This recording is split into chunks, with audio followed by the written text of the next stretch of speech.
कि मेरे हिसाब से मेरा कोऑर्डिनेशन कंपाउंड खत्म हो जाना था और स्टीरियो, बट चलो देखते हैं पहले। तो अपन शुरू करते हैं। लास्ट टाइम अपन पढ़ रहे थे element of symmetries. Element of symmetries अपने एलिमेंट ऑफ सिमेट्री में दो एलिमेंट्स ऑफ सिमेट्री पढ़ लिए थे। एक तो था प्लेन ऑफ सिमेट्री, मतलब किसी भी मॉलिक्यूल को दो ऐसे उस प्लेन से डिवाइड करो ताकि वो दोनों तरफ एक जैसा लगे। अगर नहीं लग सकता तो उसमें प्लेन ऑफ सिमेट्री नहीं। एक अपन ने पढ़ा सेंटर ऑफ सिमेट्री, और थर्ड अपन पढ़ने वाले आज axis of symmetry.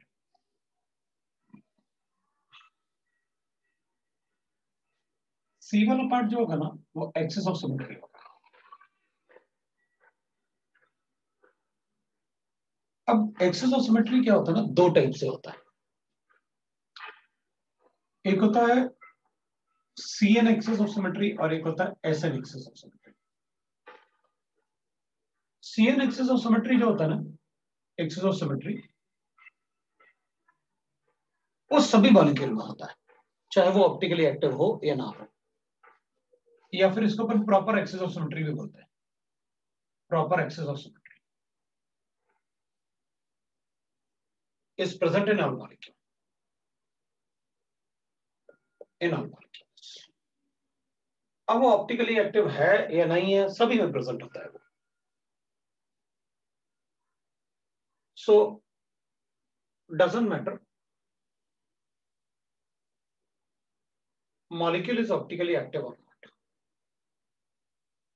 optically active or not, active or not। S n axis of symmetry को अपन बोलते हैं, axis of symmetry,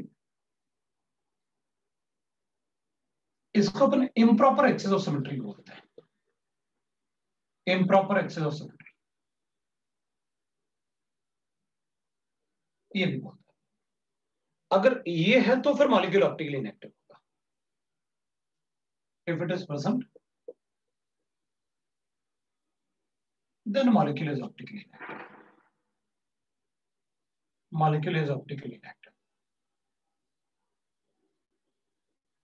optically inactive। अब एक बात है, जनरली होता क्या है ना कि एसन एक्सिस ऑफ सिमेट्री के कोई क्वेश्चन नहीं आते, ये बोल के कि वो अपने सिलेबस में। एसन एक्सिस ऑफ सिमेट्री के कोई क्वेश्चन नहीं आते, ये बोल के कि वो अपने सिलेबस में नहीं। ठीक है, बट पढ़ना अपन को दोनों पड़ेगा। मैं आपको ये थोड़ा सा आइडिया दूंगा, ये अपन को ज्यादा पढ़ना होता है। अब ज्यादा क्या पढ़ना होता है, सभी मॉलिक्यूल में, तो सभी मॉलिक्यूल में बता दूंगा भाई, सभी में एक्सिस ऑफ सिमेट्री है। क्योंकि आपने कहा ना कि सीएन एक्सिस ऑफ सिमेट्री सभी में प्रेजेंट होता है, इससे मुझे कोई फर्क नहीं पड़ता वो ऑप्टिकली एक्टिव है या नहीं। तो पहले अपन बात कर लेते हैं सीएन एक्सिस ऑफ सिमेट्री की, वो है क्या, उसके बाद अपन बात करते हैं। तो अपन बात करेंगे भाई C n axis of symmetry, axis of symmetry. Actually question अपन को इसी से पूछेंगे, C n axis of symmetry. C n axis of symmetry होता है when a molecule is rotated through any axis,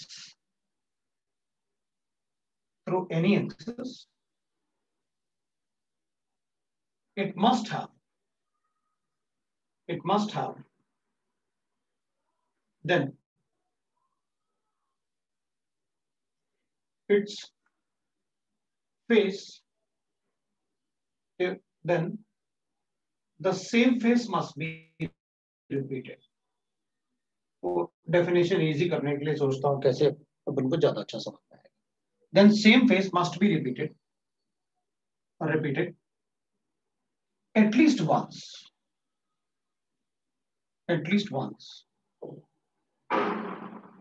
once on 360 degree rotation. अब same face must be repeated on 360 degree rotation. तो अपन कहेंगे सर ये एक बात बताओ, ऐसा कौन सा मॉलिक्यूल होगा जिसमें 360 डिग्री रोटेट करोगे तो उसमें सेम फेस नहीं आएगा? भाई आप एक बार सोच लो, मैं खुद ही हूं, वो 360 डिग्री घूम जाता, 360 डिग्री पे एक बार तो आ ही जाएगा मेरा सेम फेस। और 360 के पहले बोलते तो मैं सोच भी लेता कि नहीं आएगा भाई मेरा सेम फेस। वो 360 डिग्री पे तो सभी का सेम फेस आ जाएगा। अच्छा, तो उसको बोलते हैं सीएल एक्सेलरेशन। ठीक है, अब अपन कुछ एग्जांपल लेके एक बार देख लेते हैं कि मॉलिक्यूल में अपन से कैसे पूछेंगे, फिर अपन बात करते हैं अपन को क्या करना चाहिए। देख, मान लेते हैं मेरे पास एक एग्जांपल ले रहे हैं अपन, BF3 मान। अब BF3 अपन सबको पता है कैसे होता है, sp2 हाइब्रिडाइज्ड होता है, और आपको जो से लिखना है तो अपन कहेंगे बताओ, लिख देते हैं। एक F ऐसे होगा, एक F ऐसे होगा, एक F ऐसे होगा, और यहां पर एम्प्टी ऑर्बिटल होगा। अपन को पता है ये सारे के सारे बॉन्ड एंगल 120 होंगे, ये सारे के सारे बॉन्ड एंगल इसमें 120 होते हैं। तो अपन क्या करेंगे, देख भाई, अगर तुम मॉलिक्यूल को इस वाले एक्सिस से रोटेट करोगे ऐसे, तो 360 डिग्री रोटेशन पे तीन फेस मिलेंगे मुझे, एक ये और एक ये, सिमेट्रिक हो गए ना तीनों। बी, ये F B F angle, F B F angle, F B F angle. तो 360 डिग्री अगर मैं along the empty orbital rotate करूंगा ना, तो मुझे सेम फेस मिलेगा। मतलब यहां से मैं कहूंगा 360 डिग्री रोटेट किया ना मैंने। तो अच्छा एक और बात, आप ये एन क्यों लिखते हो? जो एन होता है वो पता है क्या होता है? एन इज इक्वल टू होता है, that is 360 divided by angle of rotation at which same face is repeated. Same face is repeated, वो होता है n का वैल्यू। तो इसमें अपन कहेंगे अच्छा, इसमें तो 120 पे रोटेट हो रहा है, इसका मतलब along this axis it has C3 axis of symmetry। वो n जो है वो 3 आएगा, क्योंकि मैं 360 को डिवाइड करने वाला हूं 120 से, तो वो n का वैल्यू अपने पास आएगा 3, तो वो C3 एक्सिस ऑफ सिमेट्री। अब अपन को साफ साफ दिख रहा है, देखो भाई, आपने तीन ऐसे बना रखे हैं फ्लोरीन, ऐसे तीन फ्लोरीन ले रखे हैं अपन ने, और एक परपेंडिकुलर अपन को साफ साफ दिख रहा है, दिस इज परपेंडिकुलर। ये एम्प्टी ऑर्बिटल ले लेते हैं अपन, ये एम्प्टी ऑर्बिटल ले लेते हैं, ये वाला। तो अपन कहेंगे देख, अपन को ये तीनों एक जैसे तो दिख रहे हैं, ये तीनों एक जैसे दिख रहे हैं, तो जब अपन इसे रोटेट करेंगे ना ऐसे, तो 120 में क्या आएगा अपने पास, 3 बार आएगा। लेकिन अगर एम्प्टी ऑर्बिटल की जगह मेरी मर्जी, मैं कहूंगा मैं तो ना इसको रोटेट तो करूंगा, लेकिन रोटेट में क्या करूंगा, अलोंग ये ग्रीन वाले के। तो ऐसे अगर रोटेट करूंगा तो कहूंगा कि फिर तो उसमें 2 ही बार आएगा। इसका मतलब है मैं तुमसे ये बोल रहा हूं कि अगर मुझे मान लो ऐसे लिखना है, अगर अपन ऐसे करेंगे कि मैं इस एक्सिस के अलोंग इसको रोटेट करूं ऐसे, तो फिर यहां पर मुझे C2 एक्सिस ऑफ सिमेट्री मिलेगी। तो अपन कहेंगे बताओ सर क्या बोले इसमें, C2 बोलूं C3 बोलूं? अगर कुछ भी मेंशन नहीं है तो C3 बोल दें, वरना अपन से पूछेंगे how many of the following can have C2 axis of symmetry. तो अपन देखेंगे क्या इसमें C2 बन सकता है, हाँ बन सकता है, तो इसमें है, उस टाइप से क्वेश्चन है C2 एक्सिस ऑफ सिमेट्री। एक मिनट रुकना है।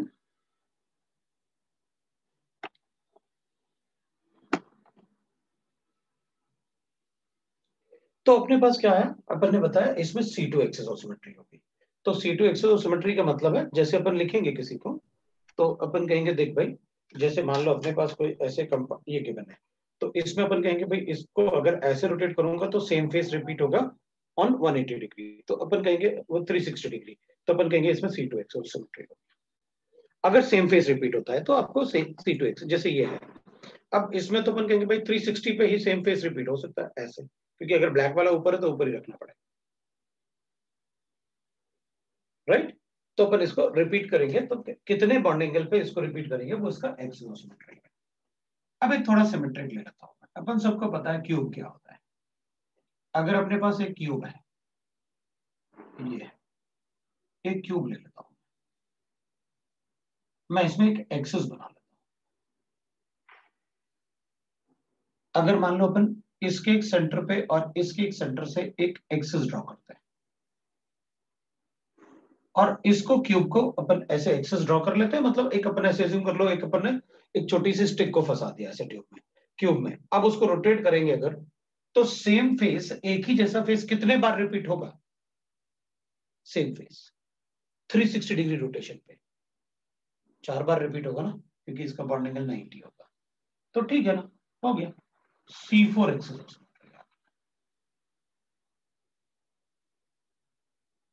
That is called C4 axis. अब मान लो मेरी मर्जी, मैं कहूंगा नहीं, अब मैं ना क्यूब के एक डायगोनली देख लेता हूँ एक बार।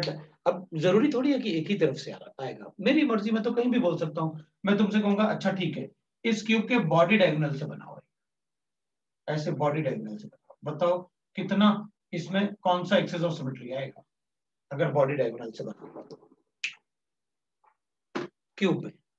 तो अपन कहेंगे अच्छा एक क्यूब है, अगर आप रोटेट करोगे तो इधर वाला पार्ट और इधर वाला पार्ट बिल्कुल सिमेट्रिक दिख रहा होगा। तो अपन क्या करेंगे, जब उसे रोटेट करेंगे ना क्यूब को, तो it will have C2 axis of symmetry. तो डायगोनल में जब आप डायगोनल बनाओगे ऐसे रहा होगा डायगोनल क्यूब का, तो इधर वाला पार्ट और इधर वाला पार्ट सेम दिख रहा होगा ना। जब आप इसे रोटेट करोगे तो इधर वाला पार्ट इधर आ जाएगा और इधर वाला पार्ट इधर चला जाएगा। भाई आप जब रोटेट करोगे तो इस एटम को ले लेते हैं अपन ऐसे, और ये डायगोनल एटम है इसका, ये और ये भी बॉडी डायगोनल होगा। आप रोटेट करोगे जब, तो ये वाला एटम घूम के उसके पोजीशन पे चला जाएगा और ये वाला एटम इधर आ जाएगा 180 रोटेशन, आएगा ना 180 रोटेशन पे। अब घुमा के देख लो क्यूब को, जो भी घर में कुछ है क्यूबिक तो उसी को घुमा के देख लो पक्का। तो मैं इसको C2 एक्सिस बॉडी डायगोनल। अच्छा ठीक है, अब थोड़ा सा मेरे को समझ में आया। ठीक है, क्योंकि ये क्यूब काफी सिमेट्रिक होता है ना, इसलिए मैंने एग्जांपल क्यूब का लिया, क्योंकि उसमें हो सकता है मॉलिक्यूल में तुमको लगे कि अच्छा मॉलिक्यूल में कुछ ऐसे क्या करेंगे अपन, कैसे बताएंगे, तो we have taken a cube. अब मैं दूसरा एग्जांपल ले लेता हूँ एक्सेलोसिमेट्री के लिए। अगर मेरे पास ऐसे मॉलिक्यूल के है,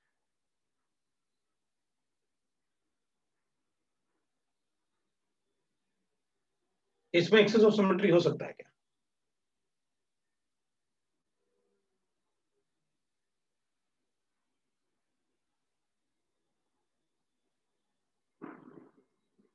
हो सकता है ना, तो अपन कहेंगे बिल्कुल हो सकता है इसमें।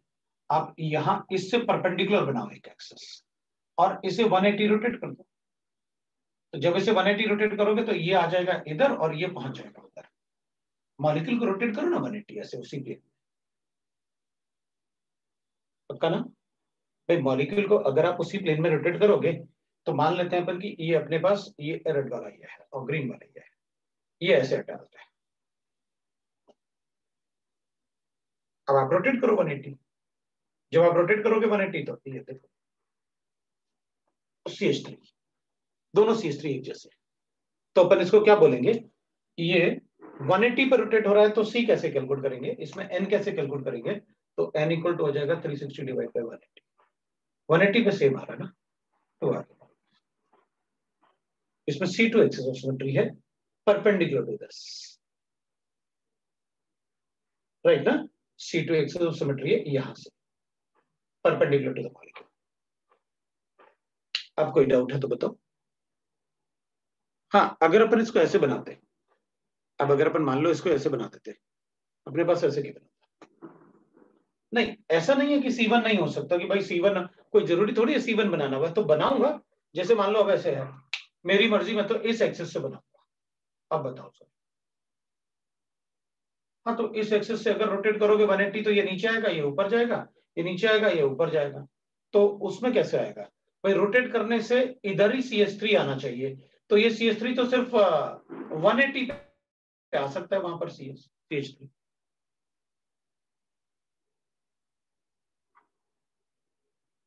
अब मैंने कुछ भी नहीं कहा अभी सिज और ट्रांस, मैं तो बस बनाने वाला था कि अच्छा ठीक है बताओ अब सिज होगा तो क्या करेंगे। अपने पास मान लो ऐसे है, तो सिज होगा तो बताओ इसमें है कोई एक्सिस ऑफ सिमेट्री, इसमें है कोई एक्सिस ऑफ सिमेट्री? हाँ कोई भी एक्सेस ले सकते हैं, लेकिन अपन को बताना पड़ेगा अलोंग विच एक्सेस। अलग उसने कहा है कि along the 2 carbon atom holding the pi bond, तो आपको ऐसे बताना पड़ेगा। अगर अपन को बोला है उसने perpendicular to the pi bond, तो फिर अपन को ऐसे बताना पड़ेगा C2 आ रहा है perpendicular to the pi bond, two pi bond वो बताएगा अपन को, और ये अलोंग द पाई बॉन्ड। बोलो भाई, इसमें कुछ है क्या? इसमें तो परपेंडिकुलर अगर लूंगा तो मुझे रोटेट करना पड़ेगा। अगर मैं परपेंडिकुलर लेता हूं उसमें, तो ऐसे लूंगा तो ये तो 180 पे ही आ सकता है भाई, और रोटेट करूंगा तो ये नीचे चला जाएगा दोनों, अगर ये इधर आएगा तो 360 पे ही आ सकता है परपेंडिकुलर। और इधर से अगर मैं रोटेट करता हूं तो 180 पे ये नीचे आएगा, ये ऊपर आएगा, मुझे सेम दिखना, तो इसमें सिर्फ C1 access, it is C1 access. अच्छा ठीक है, मेरे पास एक कंपाउंड ऐसे गिवन है,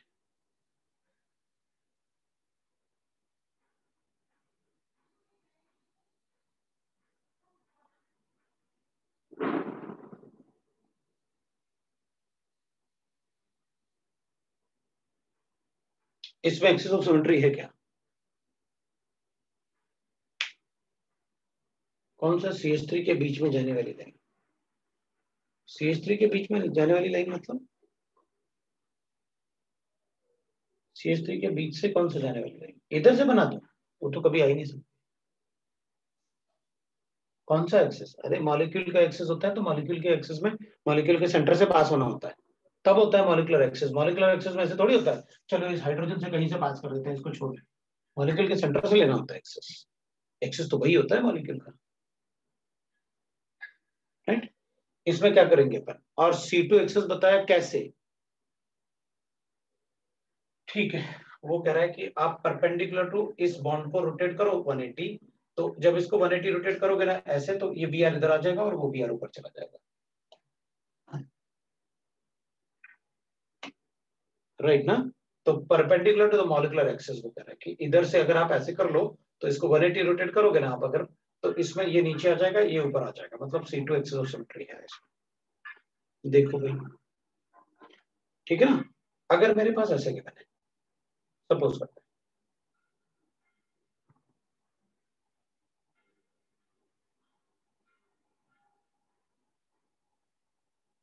दिस इज 3 मेंबर रिंग है, इसमें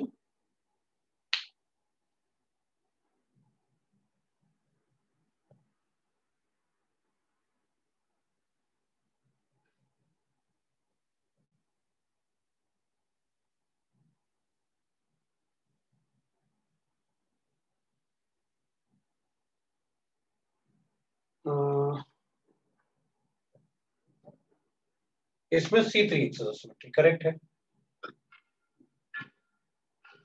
ठीक है? अब ये बताओ डी में कोई एक्सिस ऑफ सिमेट्री हो सकती थी क्या?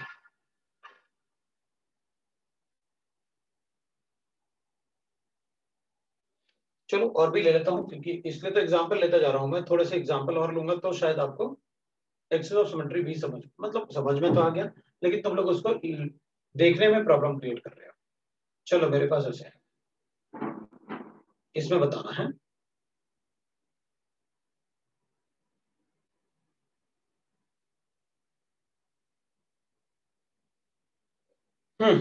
इसमें ना ऐसे रोटेट नहीं कर सकता मैं,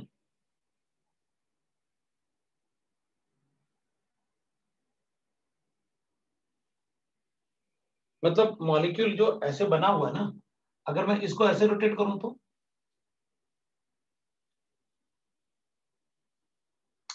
इस मॉलिक्यूल को ऐसे रोटेट करूं तो आ रहा है ना? ठीक है, तो उसमें C2 आ रहा है, बिल्कुल।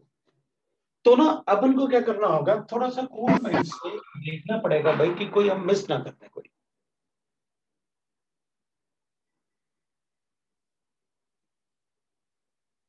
ठीक है? इसमें कोई है एक्सेस ऑफ सिमेट्री? इसमें एक्सेस ऑफ सिमेट्री पॉसिबल है क्या?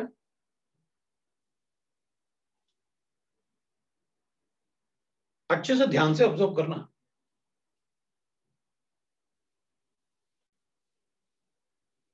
उसमें कोई एक्सिस ऑफ सिमेट्री है क्या?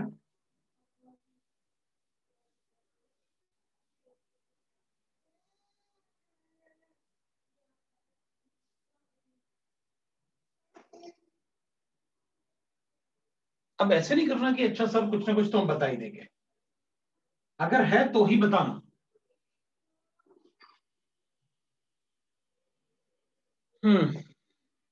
दो आंसर आए, दोनों अलग लगाए। एक रिंग है, अब इसमें एक ऐसे अटैच्ड है ऊपर की तरफ और एक नीचे की तरफ ऐसे है।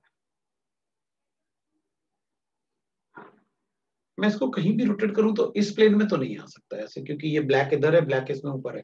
ब्लैक को अपन सीएल मान लेते हैं।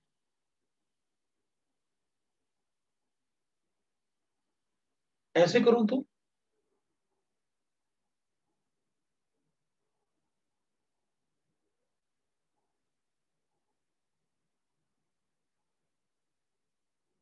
देखना, इधर ये है। अगर ऐसे करूं तो इधर ऐसे है, एक ऊपर है एक नीचे है ब्लैक। अगर मैं ऐसे करूं तो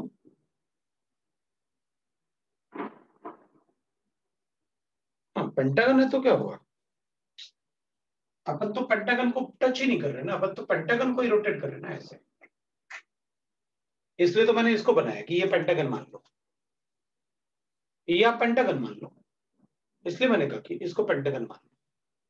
अब रोटेट करते हैं भाई। हम तो इसको क्या कर रहे हैं भाई, इसको ऐसे मान रहे हैं ना पेंटागन, ऐसे मान रहे हैं ना आप पेंटागन, या ऐसे ले रहे हो ना आप कि भाई इधर सीएल, एक सीएल ऊपर है और एक सीएल नीचे, एक सीएल नीचे और एक सीएल ऊपर है, ऐसे ही तो था पेंटागन। अगर मैं इसको ऐसे करते हो, हाँ इसमें अगर अपन ऐसा कर रहे हैं तो ये वाला सी इधर हो जाएगा और ये वाला सी इधर हो जाएगा, ऐसे करने से। बोलो भाई, पेंटागन है तो मैं मना थोड़ी कर रहा है ऐसे पेंटागन में। अब पेंटागन में आपने जैसे ये पेंटागन ले लिया अपन ने, ठीक है। अब आप कह रहे हो कि इस तरफ वाले कार्बन में नीचे है ब्लैक और ऊपर वाला ब्लैक इधर है ऐसे। मैंने इस कार्बन और इन दोनों कार्बन को तो कुछ किया ही नहीं ना, मैं कार्बन को कोई नहीं छेड़ रहा, मैं तो भाई एक ही प्लेन में है सब, मैं तो उस प्लेन को ऐसे ही भाई, अगर मैं रिंग को पेंटागन, ये पेंटागन है, इसको ऐसे कर रहा हूं बस, ऐसे कर रहा हूं पेंटागन। तो पेंटागन में ऐसे थोड़ी हो जाएगा कि इधर वाला सी इधर आ जाएगा, नहीं इधर वाला सी इधर ही रहेगा, उसको ऐसे करेंगे। हमें तो सिर्फ सीएल को चेक करना है। उस तरफ वाले में सीएल ऊपर है, इस तरफ वाले में सीएल नीचे है। अब एक बार पेंटागन को ऐसे कर देता है, मेरे ख्याल से उसमें C2 आ रहा है अपन को,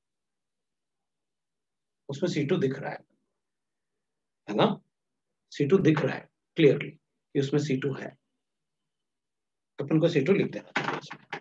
सो जी में C2 एक्सिस ऑफ सिमेट्री है, राइट ना? तो अपन को आ रहा है, तो ठीक है। एक्सिस ऑफ सिमेट्री मॉलिक्यूल्स में अपन बता सकते हैं कितने एक्सिस ऑफ सिमेट्रीज हैं, तो अपन बता सकते हैं what are the axis of symmetry in the molecule. तो क्वेश्चन ऐसे ही होगा कि एक्सिस ऑफ सिमेट्री है या नहीं है, ये बताना होता है। दूसरा मुझे लिखना होगा that is S n axis of symmetry. वैसे तो S n axis of symmetry अपने पास अपने सिलेबस में नहीं है एक्सिस ऑफ सिमेट्री, तो अगर अपन नहीं भी पढ़ेंगे तो भी चलेगा, लेकिन मैं इसको ऐसे लिख देता हूं। It exist in compounds which have cyclic ring, cyclic ring with the even number of atom involved in the ring, in cyclic ring of even number of atoms, मतलब 4 membered 6 membered उस टाइप का होगा। F वाले में तो इसके बीच में रखो ना और सारे ऊपर रोटेट करते रहो। एफ वाले में ऐसे हैं तीन, तीनों को रोटेट करते रहो भाई, तीन है और बिल्कुल सिमेट्रिक दिख रहा है अपन को, तो रोटेट करते रहो उसको। तो रोटेट करोगे तो एक जैसा दिखेगा, 120 हो गए ना उनके बीच में एंगल। भाई ये वाला एंगल इन दोनों में 60 है, इन दोनों में 60 है, इन दोनों से इक्विलेटरल ट्रायंगल है ना, सब एक जैसा दिख रहा है, तो हो ही जाएगा। चलो हो गया, दूसरा आगे बढ़ते हैं। अब देखो मैंने आपसे कहा एस एन एक्सोसिमेट्री जो होगा ना, that exist only in cyclic rings, और वो भी उनमें even number of atoms involve होने चाहिए। ठीक है, ठीक है भाई। और इसमें ना अपन को 2 स्टेप कैलकुलेट करने होते हैं। अगर मुझे एस एन एक्सोसिमेट्री लिखना है तो 2 स्टेप करना होता है अपन को, और वो 2 स्टेप्स जो होते हैं ना वो ऐसे होते हैं। It is calculated in 2 steps. एक तो अपन को करना होता है रोटेशन, और दूसरा कहते हैं अपन रिफ्लेक्शन, और दूसरा स्टेप होता है रिफ्लेक्शन। तो अपन जनरली ना वो याद रखते हैं अपन की एस एन एक्सोसिमेट्री अगर कैलकुलेट करनी है तो रोटेशन रिफ्लेक्शन करना पड़ेगा एस एन एक्सोसिमेट्री के लिए। ठीक है, अब अपन रिंग ले लेते हैं, मान लेते हैं अपने पास ऐसे रिंग है 4 मेंबर रिंग, ये 4 मेंबर रिंग, और इसमें मैंने इसको ऐसे लिख लिया, सीएल है, इधर एक सीएल है।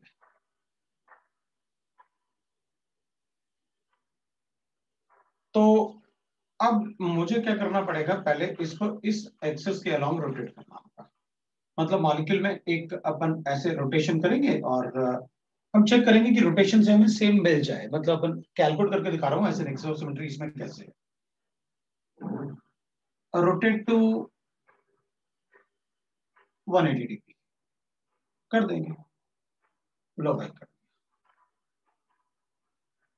180 डिग्री रोटेट करूंगा तो I will get CL here and H here, and I will get that rotate करने पे CL here and H here, ये मिल जाएगा मुझे अगर मैं 180 डिग्री रोटेट करता हूं, ये मिलेगा।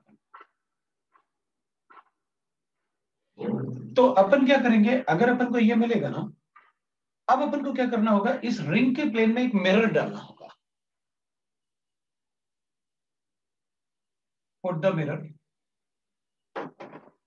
इन प्लेन ऑफ रिंग। तो रिंग के प्लेन में अपन एक मिरर डाल देते हैं। अब मिरर से क्या होगा, रिफ्लेक्शन दिखेगा। उस रिफ्लेक्शन से क्या होगा, सीएल ऊपर दिखेगा और ये इधर दिखेगा।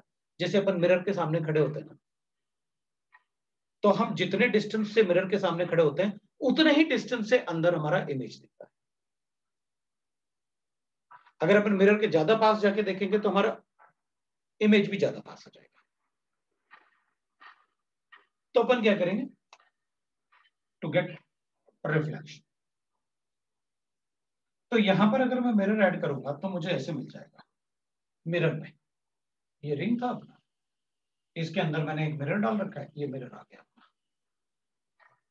जब मिरर में अपन देखेंगे तो मिरर में अपन को क्या दिख रहा होगा, यहां पर अपन को दिख रहा होगा मिरर में नीचे सीएल ऊपर एच, इधर ऊपर सीएल चला जाएगा मिरर डालेंगे तो इधर एच, और इधर वाला सीएल जो होगा वो मिरर में इधर दिख रहा होगा और एच। अगर रोटेशन करने के बाद मुझे रिफ्लेक्शन में सेम मॉलिक्यूल मिल जाए तो ऐसे नहीं समझ सकते। On reflection, if we get same molecule as initially we have, as we are having initially, we have initial molecule, तो अपन बोल देंगे कि then it has SN(X) तब उसमें SN होगा and molecule is optically active. Molecule is optically inactive. Optically inactive. ये हो जाएगा भाई अपने पास। अगर मुझे रोटेशन रिफ्लेक्शन, वैसे अपने सिलेबस में नहीं है, लेकिन अपन को क्या करना है, एक मॉलिक्यूल होगा उसमें एक पर्टिकुलर एंगल पे रोटेट कर लेंगे। रोटेट करने से अपन को ये अंदाजा, देखने से अंदाजा पता चल गया मुझे कि इसको 180 डिग्री रोटेट करना पड़ेगा, तब इसके ग्रुप्स रिफ्लेक्शन में आ सकते हैं। ठीक है ना, तो अपन उसे क्या करेंगे, रोटेट करेंगे, और फिर उसी प्लेन में, जिस प्लेन में रिंग है उसी प्लेन में मिरर को लगा देंगे। अगर सेम आया तो इधर अपन को दिख रहा था ये दोनों ही ग्रुप 180 पे थे, तो अपन इसको बोल सकते हैं कि आपने जो यहाँ पर रोटेशन किया है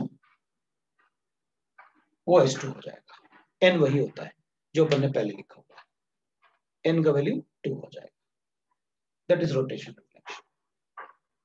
तो 180 डिग्री रोटेट करके मेरे पास एसएन एक्सिस ऑफ सिमेट्री आया, इसलिए मैंने n का वैल्यू 2 किया, दैट इज।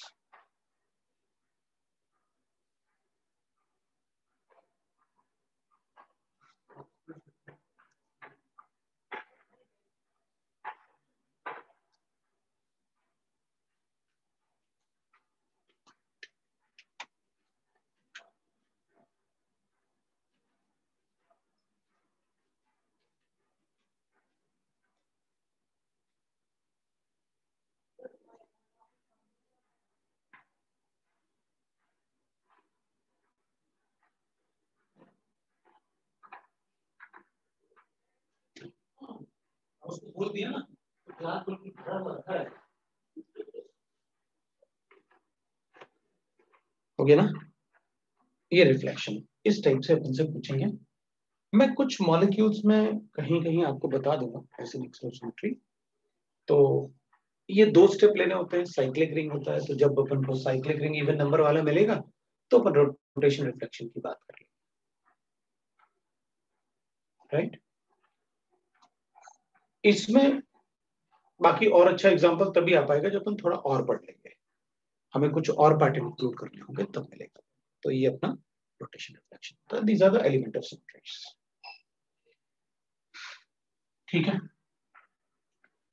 अब इसके अलावा जो ये तो एलिमेंट ऑफ सिमेट्रीज थे जिसमें अपन ने मतलब पढ़ा था कि भाई पॉइंट्स वी आर डिस्कसिंग कि what are the condition in which we will say that कि मॉलिक्यूल में ऑप्टिकल एक्टिविटी है या नहीं है। तो अपन कैसे बताएं, तो अपन ने कल लिखा था भाई एलिमेंट ऑफ सिमेट्रीज नहीं होने चाहिए, ये अपन ने लिखा, there must not be any element of symmetries, element of symmetry नहीं होने चाहिए, ये अपन ने लिखा था। अब अपन चेक करेंगे नेक्स्ट पॉइंट, थर्ड पॉइंट था अगर अपना। थर्ड पॉइंट में मैं कहूंगा molecule must have non-superimposable mirror image, superimposable mirror image। जिन मॉलिक्यूल की नॉन सुपरइम्पोजेबल मिरर इमेज होता है ना, जिन मॉलिक्यूल का नॉन सुपरइम्पोजेबल मिरर इमेज होता है, they are called chiral molecules. These molecules are called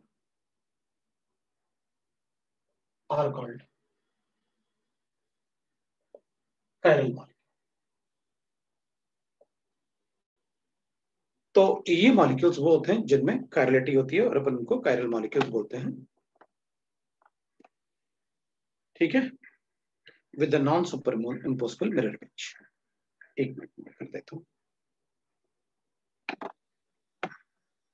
तो ऐसे मॉलिक्यूल जिनकी मिरर इमेज नॉन सुपरइम्पोजेबल होता है, मैं बताऊंगा what is non superimposable. So molecules with non superimposable mirror image is called chiral molecule.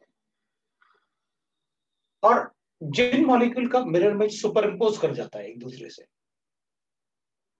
उनको अपन ए कायरल मॉलिक्यूल बोलते हैं। तो ठीक है, लिख देते हैं अपन कि भाई ठीक है कायरल मॉलिक्यूल है, तो ए कायरल मॉलिक्यूल क्या होता है वो अपन लिख देते हैं। So molecules with superimposable mirror image are called achiral molecules. Molecules with superimposable mirror image,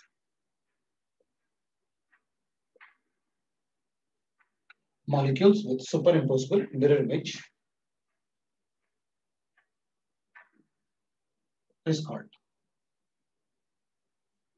right, that is achiral molecule।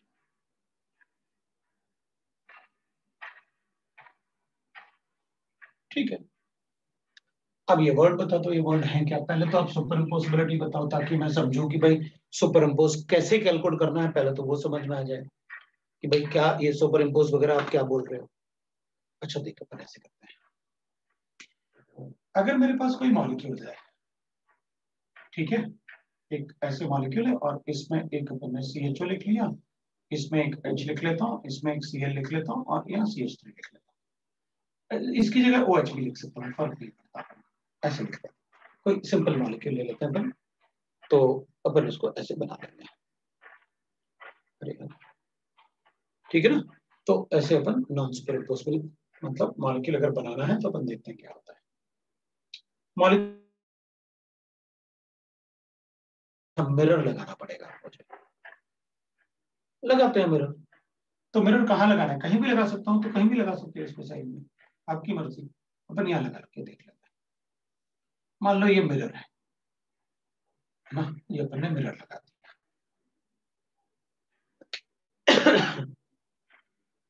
भाई 1 मिनट वेट करना पड़ेगा, वो लैग हो रहा है ना। 1 मिनट वेट करना, मुझे उसको सेट करना है ना, मुझे सेट करना पड़ेगा। थोड़ा सा सेट करने के लिए मुझे टाइम चाहिए, शायद मेरे मेरे यहाँ से ही है।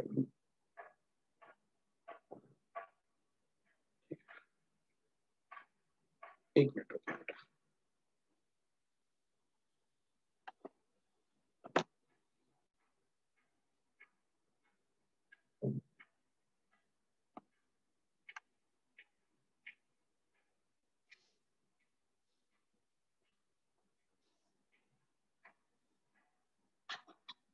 अब देखते हैं, शायद अब नहीं होगा।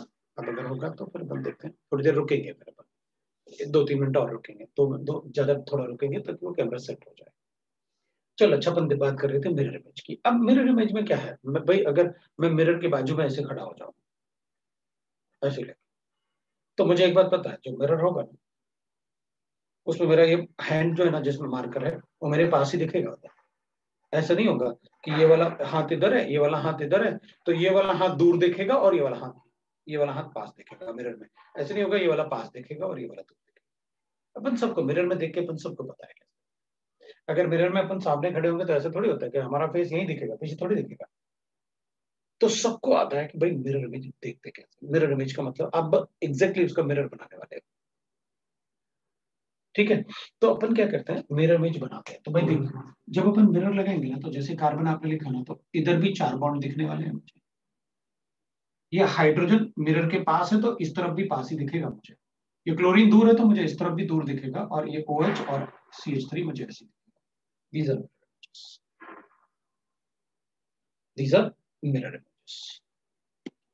इसको कहते हैं अपन मिरर इमेज, राइट। तो ये अपन को मिरर इमेज दिखेगा। अब अपन क्या करेंगे, अपन कहेंगे अच्छा सर ऐसे ही बनाना है या कोई और क्योंकि ये तो sp3 है, आपने 2 डायमेंशनल बनाया, कोई चेंज कर लो क्या। हाँ कर लो, कोई दूसरा मॉलिक्यूल ले लो ऐसे। भाई इसको अपन ऐसे भी ले सकते हैं, क्योंकि अपन ऐसे वेजनेस तो बनाते ही हैं अपन। भाई एक जगह आप OH ले लो, एक जगह आप Cl ले लो, एक जगह आप CH3 लिख लो, और एक जगह आप H, तो बना बना sp3 हाइब्रिडाइज्ड मॉलिक्यूल है, बना। तो इसका मिरर इमेज कैसे लिखोगे, जैसे इसके लिखा वैसे इसमें लिख देंगे, उसमें क्या है, ये लो इधर मिरर लगा लो, ये दोनों मेरे हाथ हो गए, सिर है, तो भी सी बात है, हाथ मेरे मिरर में वही मेरे पास ही दिखेंगे। तो ठीक है, आप ऐसे बना लो।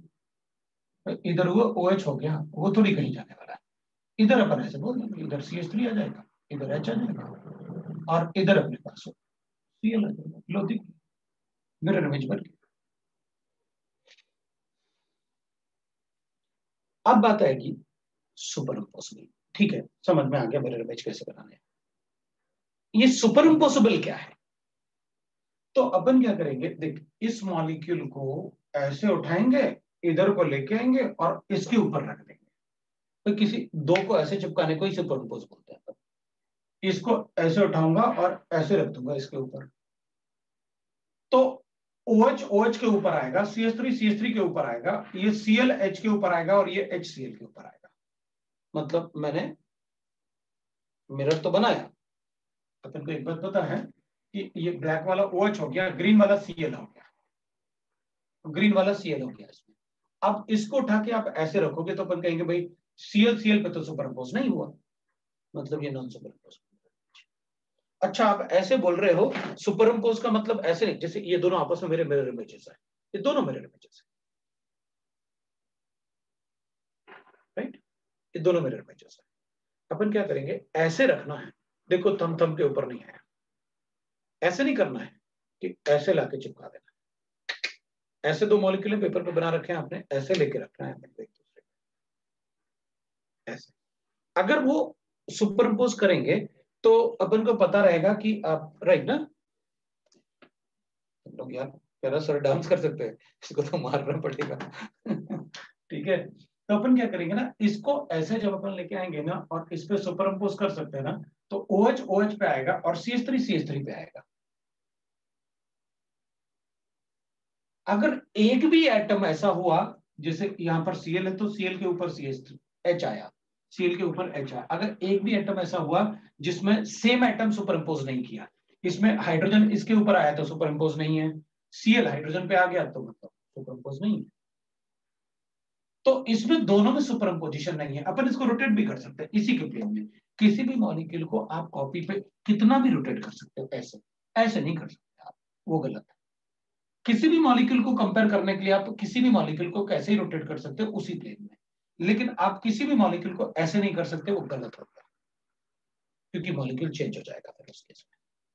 तो अपन क्या करेंगे, अच्छा ठीक है इसमें सुपर इम्पोज नहीं है तो they are non super impose, super impose mirror image,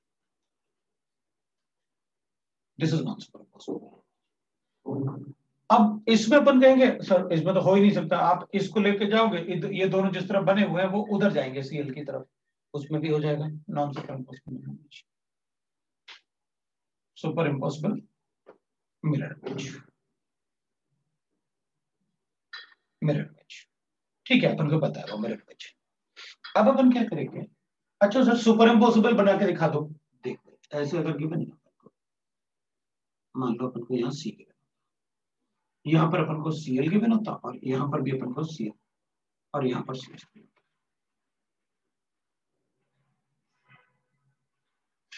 हाँ बोथ आर सेम मॉलिक्यूल तो ठीक है ना, अभी देखेंगे ना अपन बोथ आर सेम मॉलिक्यूल और नॉट, ठीक है ना।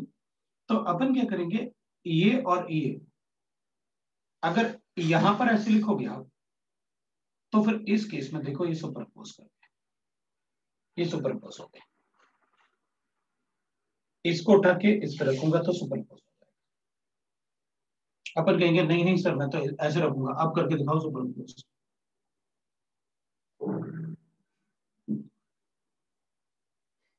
अपन कहेंगे ठीक है, इसको 180 रोटेट करो, 180 क्यों 90 रोटेट करो और फिर सुपरपोज करो।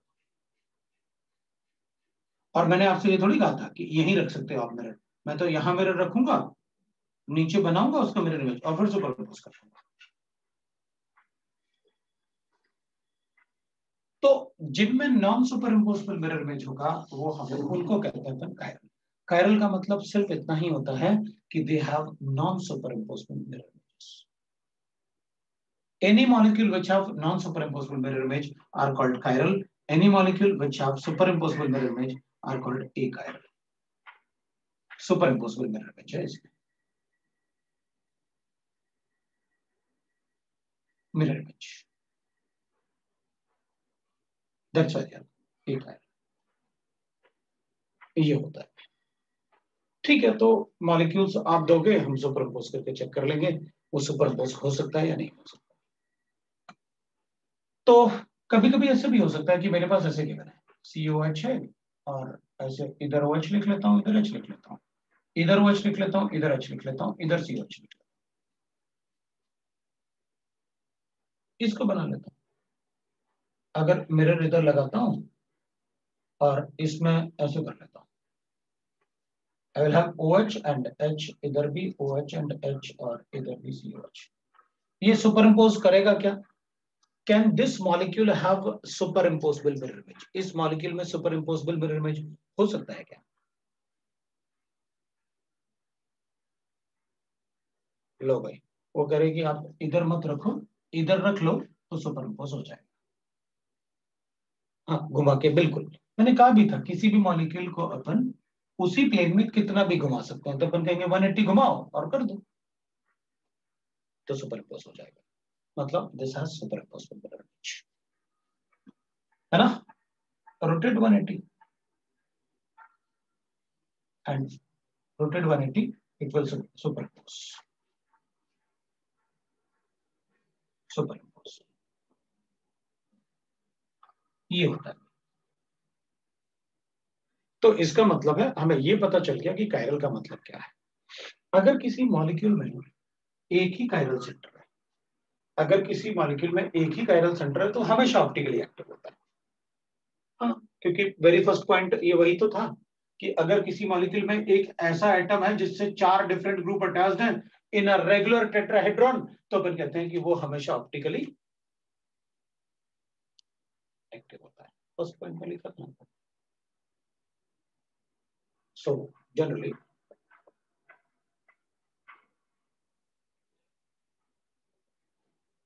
molecules with one chiral center, with one chiral center,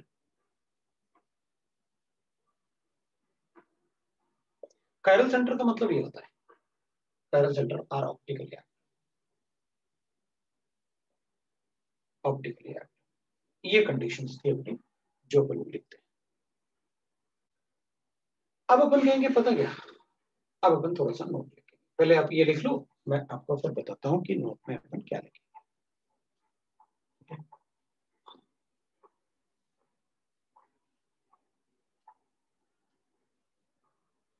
अपन को कायरलिटी पता चल गया क्या होता है, अपन को ये पता चल गया कि भाई कैसे अपन को चेक करना है, एलिमेंट ऑफ सिमेट्रीज पता चल गए, क्या क्या एलिमेंट ऑफ सिमेट्री देखने होते हैं।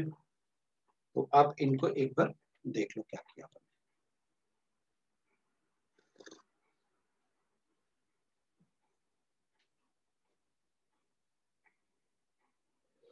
अब आप एक बात को हमेशा याद रखना, एसिमेट्री क्या होता है और डिसिमेट्री क्या होता है,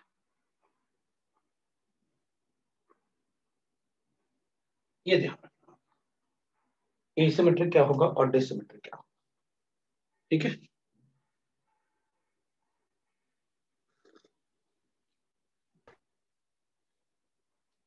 तो अपन क्या करेंगे,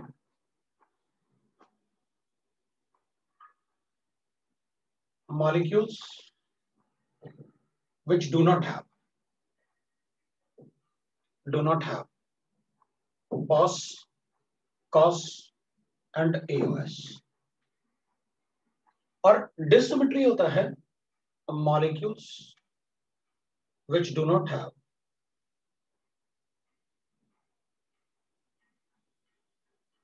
POS and COS।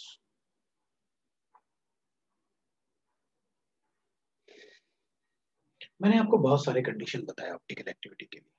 मतलब कंडीशन 1, अगर एक ही कायरल सेंटर है तो molecule is always optically active. Condition 2 में अपन ने सिमेट्री एलिमेंट लिखे जिसमें अपन ने plane of symmetry, centre of symmetry, ये सब बताया मैंने। इसको बताना था एक बार, तो घुमा दो ना इसको, यहाँ रख लो ना मिरर इमेज। वो कह रहा सर इसको एक बार फिर से बता दो, यहाँ रख लो ना मिरर इमेज।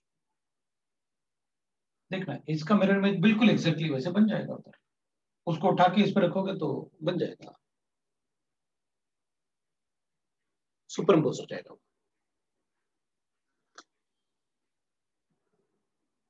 सबको समझ में आया? कोई डाउट है तो बोलो।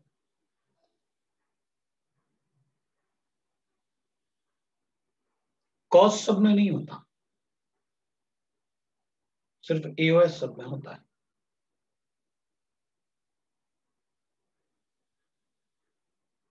इस वाले को टेट्राहेड्रल अरेंज कर दें, अभी रुक जाओ, कर देंगे, हम सबको करेंगे, आप चिंता मत करो, बहुत कुछ पढ़ना है।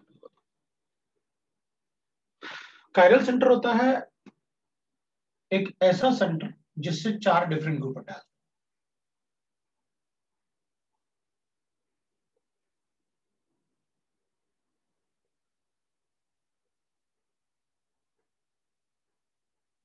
ग्रुप इज अटैच्ड, उसको कायरल सेंटर बोलते हैं। हाँ, एक्सिस ऑफ सिमेट्री सब में होता है ना, तो उसमें टेंशन क्यों ले रहे हो कि एक्सिस ऑफ सिमेट्री सब में होता है, तो होता है तो होता है, बताया तो था मैंने।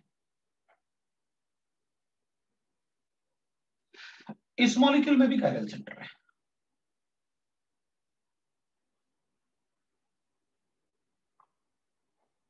चार डिफरेंट ग्रुप अटैच नहीं, एक ये है, एक ये है, एक ये है और एक ये है। देखो 4 डिफरेंट ग्रुप हैं इसमें, इसका मतलब कायरल सेंटर है।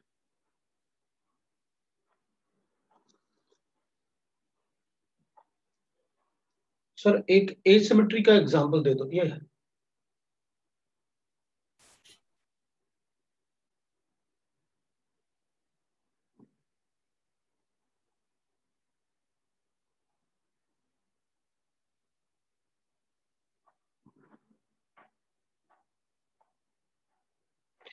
एसिमेट्रिक, अच्छा तुम कह रहे हो कि मतलब इसमें एक्सिस ऑफ सिमेट्री को, मतलब generally upon axis of symmetry में अपन ने लिखा नहीं ना कि एक्सिस ऑफ सिमेट्री कौन सा, सीएन या एसएन,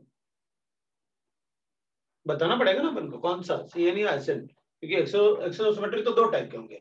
एसएन के लिए अपन ऑप्टिकल एक्टिविटी के लिए अपन एसएन पढ़ेंगे, ऑप्टिकल एक्टिविटी के लिए सीएन क्यों पढ़ेंगे? अगर सिर्फ एक्सिस ऑफ सिमेट्री पूछा है तो अपन सीएन भी बोल सकते हैं, लेकिन सीएन तो सभी में होगा, तो उसको पढ़ने का फायदा क्या? एसएन से बताऊंगा।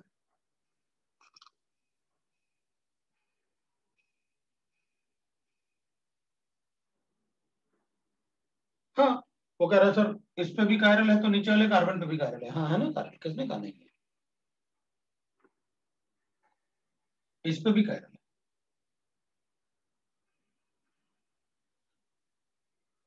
अब इसमें तो दो कायरल हैं, लेकिन प्रॉब्लम यह है कि मॉलिक्यूल में प्लेन ऑफ सिमेट्री है,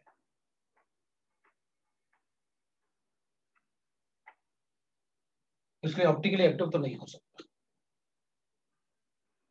आपने पहले वाले पॉइंट में ये लिखा था जिस मॉलिक्यूल में एक ही कायरल सेंटर होता है वो हमेशा ऑप्टिकली एक्टिव होता है, आपने ये कभी नहीं कहा कि कायरल सेंटर है तो ऑप्टिकली एक्टिव है।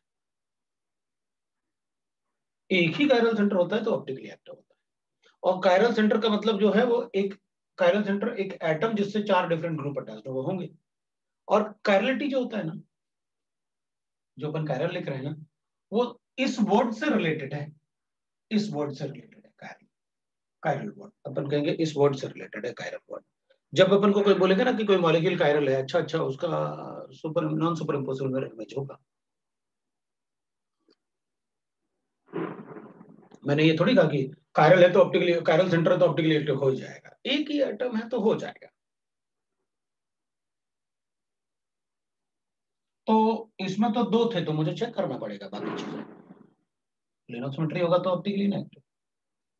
भाई मैंने अगर कायरल से ही बता देते अपन की ऑप्टिकली एक्टिव हमेशा हो जाएगा तो पॉइंट नंबर 1 लिखा तो था, इसकी जरूरत क्या थी? वर्ड का मीनिंग वगैरह जानने के लिए कि क्या बोलना चाहते हो। हाँ, chiral centre will always have four different attached to it, 100%। Thought is not optically active, अब ऑप्टिकली एक्टिव है या नहीं है उसके लिए वेट करो, वेट करो, जल्दबाजी मत करो कुछ भी। मैंने आपको पॉइंट 1 बताया, पॉइंट 2 बताया, पॉइंट 3 बताया कि ऑप्टिकल एक्टिविटी चेक करने के लिए मैंने आपको पॉइंट्स बताए कि अपन ऑप्टिकली एक्टिव कैसे चेक करेंगे, और हर एक पॉइंट में मैंने आपको पॉइंट का मतलब भी समझाया कि किस पॉइंट पे, क्योंकि मुझे सारे वर्ड चाहिए ना, plane of symmetry, axis of symmetry, centre of symmetry, मुझे सारे वर्ड चाहिए, इसलिए आपको एक्सप्लेन किया। अगर मुझे किसी मॉलिक्यूल में अगर चेक करना है ऑप्टिकल एक्टिविटी तो मैं सिर्फ ये चेक करूंगा, this is the sufficient condition to check the optically active in the molecule, optical activity in the molecule. अगर कोई मॉलिक्यूल ऐसा है जिसमें प्लेन ऑफ सिमेट्री और सेंटर ऑफ सिमेट्री नहीं है, दैट इज ऑप्टिकली एक्टिव।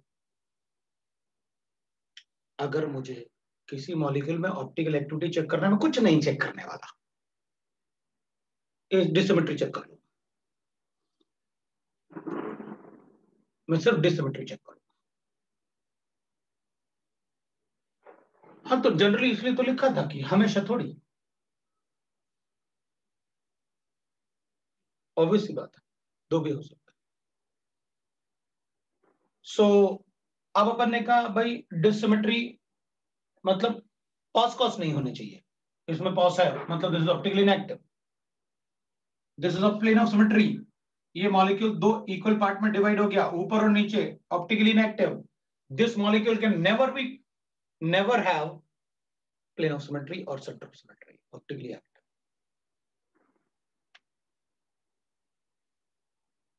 अब तुम लोग ऐसे मत पूछो लिख लिख के कि मतलब ये ऑप्टिकली इनएक्टिव है राइट, ये ऑप्टिकली एक्टिव है राइट, ठीक है ना, पहले तो सर को बोल लेने दो पूरा कंडीशन, फिर अपन बोलेंगे कि देखो सर ठीक है ऐसे ऐसे।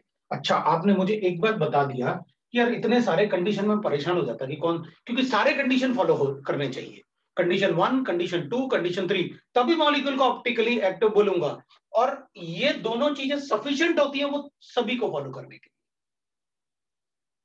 तो अगर किसी मॉलिक्यूल में पास कॉस नहीं है, इट इज ऑप्टिकली एक्टिव, मतलब the minimum condition I will check for a molecule to be optically active is POS COS, और वो अपन को अच्छे से आता है।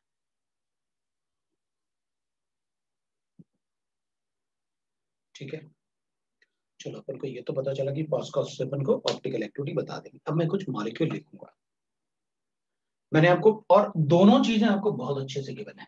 मैं कुछ मॉलिक्यूल लिखूंगा, मेरे पास लिमिटेशन भी होगा क्योंकि मुझे और भी कुछ कंसेप्ट बताने हैं। उसके बाद तुम बताना, क्योंकि मैं कोई भी ऐसा एग्जाम्पल नहीं दूंगा, मैं एग्जाम्पल वही दूंगा जिसमें कोई और कंसेप्ट यूज हो ही नहीं सकता। हमें तो मतलब है कि भाई मॉलिक्यूल देखूंगा, अगर पासकॉस नहीं है बता दूंगा ऑप्टिकली एक्टिव है, पासकॉस है तो वो मना कर दूंगा।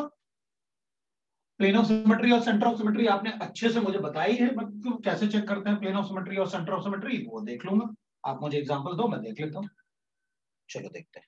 मैं आपको कुछ मॉलिक्यूल देखता हूँ, आप मुझे बताओ कि मतलब which of the following molecule, following molecule is optically active. अगर कोई मॉलिक्यूल ऑप्टिकली इनएक्टिव है तो आपको बताना पड़ेगा कि क्यों ऑप्टिकली इनएक्टिव है। ऑब्वियसली बात है, उन दोनों में से कोई एक कंडीशन होगा, क्योंकि वो सफिशिएंट कंडीशन अपने लिए चेक करने के लिए कि वो ऑप्टिकली एक्टिव है या नहीं है। चलो मैं ऐसे कर लेता हूं।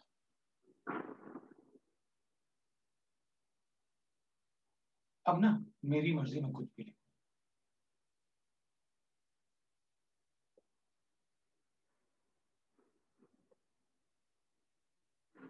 पता, अपन डिफरेंट ग्रुप के लिए आइसोटोप भी लिख सकते हैं, वो भी अलग काउंट होंगे।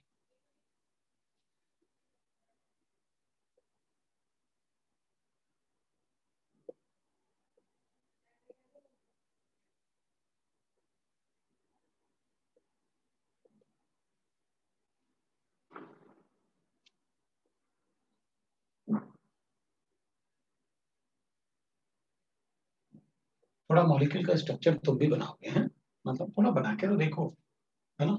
थोड़ा सा और अच्छा सा आइडिया आएगा ना तुमको बना मॉलिक्यूल के बारे में।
चल चेक कर लेते हैं, मतलब फटाफट अपन चेक करके बता सकते हैं।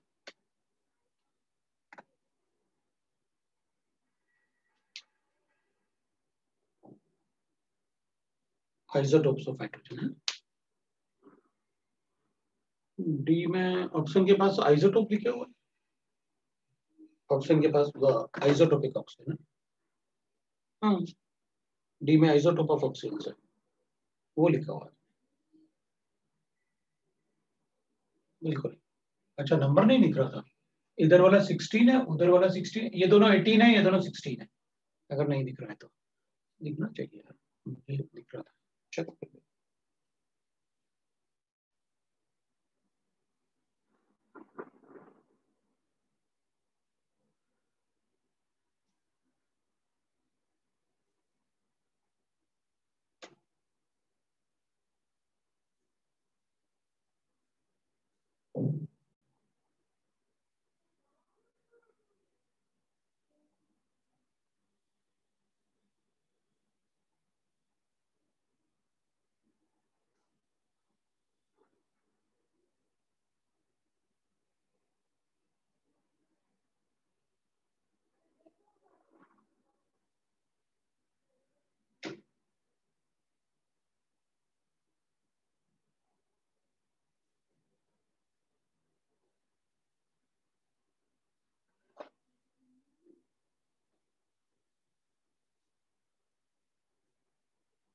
थोड़ा जल्दी करो, अपन को ज्योमेट्रिक आइसोमेरिज्म में मुझे कुछ और पार्ट भी बताना है। ज्योमेट्रिक आइसोमेरिज्म का थोड़ा प्रॉपर्टीज भी डिस्कस करना है, प्रॉपर्टीज भी, और नंबर्स कैसे कैलकुलेट करता है, how to calculate the number of geometric isomerism किसी भी मॉलिक्यूल का। क्योंकि अपन ने ज्योमेट्रिक आइसोमेरिज्म तो पढ़ा, नंबर नहीं पढ़े अपन ने, है ना, पर नंबर तो इसमें भी पढ़ना होगा। चेक अल्फाबेटिकल ऑर्डर, ये अल्फाबेटिकल ऑर्डर क्या है? Alphabetical order A B C D E F G H जी।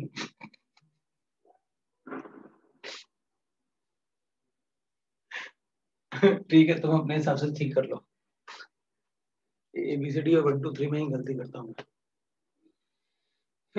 अपने हिसाब से लिख लेना, वो ए बी सी डी होगा। ठीक है। अरे यार, कैसे पढ़ाऊंगा बच्चों को, बताओ, ए बी सी डी तो आती नहीं है। हाँ,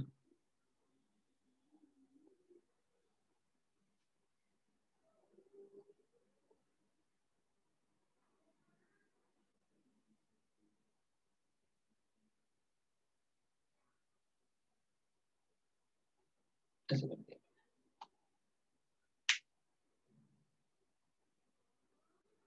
ये एटॉमिक मासेस इसमें 16 गिवन है, इसमें 18 गिवन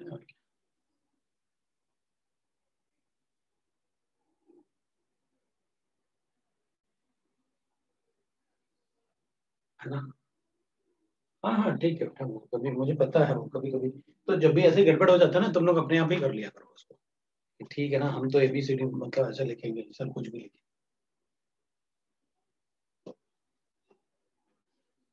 तो शुरू कर लें, ये थोड़ा टाइम और देता हूँ, कर लो।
इट इज 2 मिथाइल हेक्सेन मतलब 1 मिथाइल हेक्सेन मतलब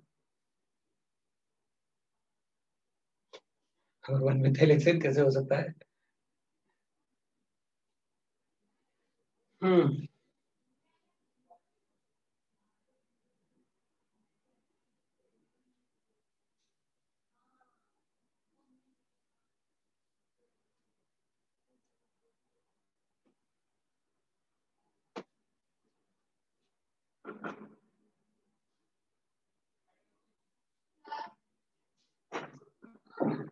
ये क्या लिखा है? ABCDHIJ। अच्छा अच्छा, मतलब आंसर लिखे हैं, मुझे लगा कोई पता नहीं कौन सा वर्ड लिखा है। ठीक है, चल देखते हैं। अच्छा अपने तो ऐसा एटम है जिससे 4 डिफरेंट ग्रुप हटाते हैं, करेक्ट। ऐसा एटम है जिससे 4 डिफरेंट ग्रुप हटाते हैं, करेक्ट। Optically active. इसमें एक हाइड्रोजन हो जाएगा, एक CH3 हो जाएगा और एक CH2 हो जाएगा और एक CH हो जाएगा। 4 डिफरेंट ग्रुप है, correct. Yes, we have to consider the isotope as a different group. We have to consider the isotope as a different group.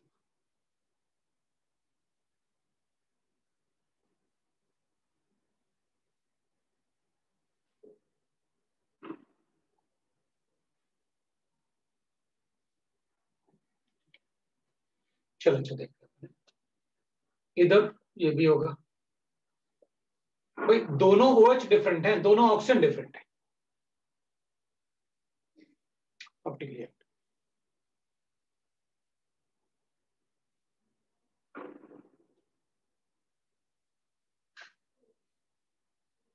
1 atom is enough मतलब नहीं समझा। 1 atom is 1 atom enough मतलब? अच्छा, तो ये कह रहे हैं कि इधर से एक भी एटम, मतलब इससे एक भी एटम अगर ऐसे इधर एटम में CH2 था, सर ने आपने ये चेक नहीं किया। हाँ, तो वो चेक करने की जरूरत नहीं थी, मुझे तो कायरल सेंटर चेक करना था, मैंने कर लिया। अगर वो सेम होता तो मैं चेक करता। ठीक है ना? अब इधर की बात, इधर तो नहीं हो पाएगा क्योंकि आपने इस कार्बन को लेना, ये तो हो नहीं सकते कोई, क्योंकि भाई sp3 है ही नहीं ना ये तो इस कायरल कार्बन, ये कायरल कार्बन एटम हो नहीं सकता, 2 CH3 एक जैसे हैं इसलिए नहीं हो सकता। इसमें तो वो इसलिए नहीं हो सकता because it will have POS,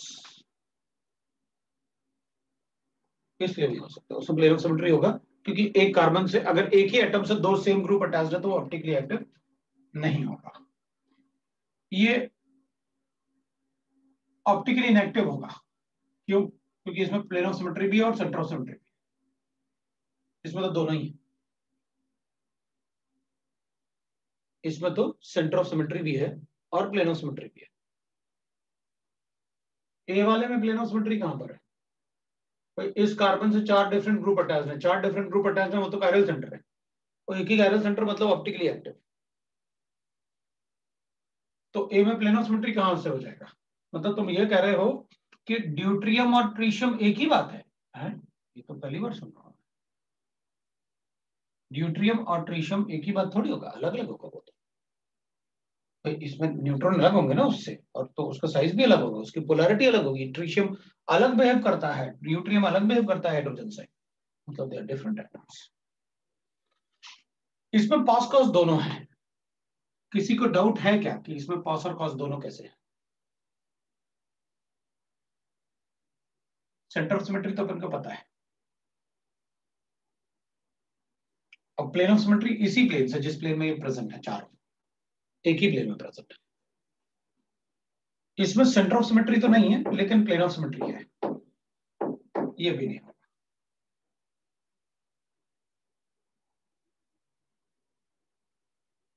निश्चित करते हैं। इसमें अपन चेक करेंगे तो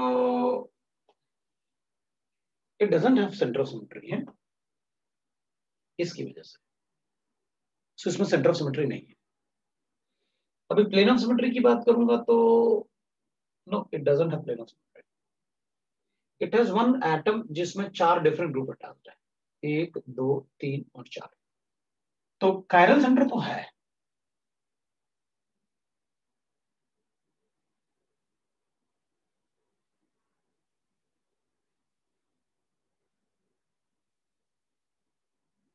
इसमें कायरल सेंटर तो है, और optically active plane of symmetry ऐसे तो इधर NH होना चाहिए था, इधर प्लेन ऑफ सिमेट्री बन नहीं सकता, इधर से भी नहीं बन सकता, इधर से भी नहीं बन सकता, इधर से भी नहीं बन सकता, इसमें प्लेन ऑफ सिमेट्री भी नहीं है, ऑप्टिकली एक्टिव, ऑप्टिकली एक्टिव। अब पूछ रहे हैं कि ए में मॉलिक्यूलर प्लेन POS नहीं हो सकता, कौन सा मॉलिक्यूलर प्लेन? sp3 हाइब्रिडाइज्ड है वो कार्बन, ओके नहीं उसे दैट इट इज, अच्छा तुम ऐसे समझ रहे हो, वो कह रहे हो कि ये चारों एक ही प्लेन, सब एक ही प्लेन में तो लिखे हैं आपने, हाइड्रोजन, ड्यूटेरियम, ट्रीशियम और CH3 सब एक ही प्लेन में तो है, बना दो यही प्लेन। ऐसा थोड़ी होता है, लिखा है आपने बोर्ड पे।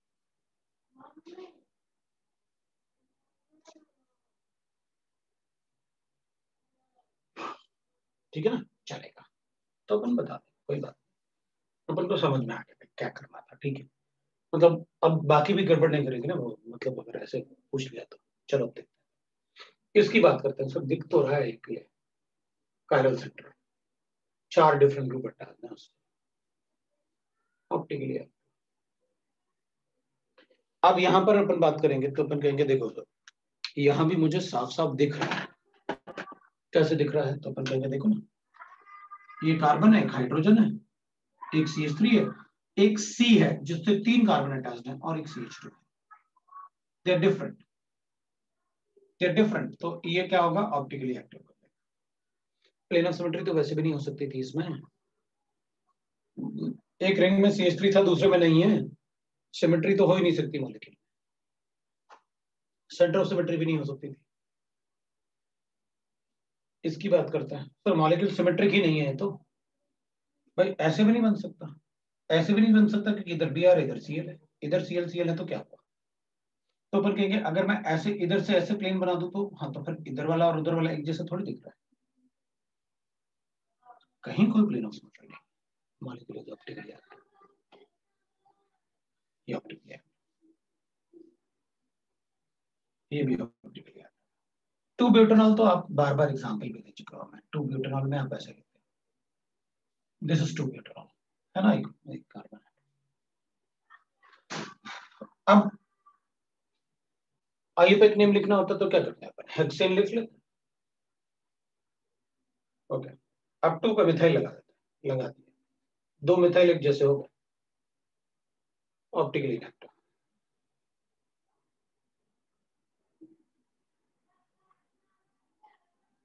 क्योंकि इस कार्बन पे 2 CH3 हो जाएंगे ना, बाकी हो नहीं सकते क्योंकि बाकी सब पे 2 हाइड्रोजन तो दिख ही रहे हैं मुझे, तो कैलकुलेट भी नहीं करूंगा।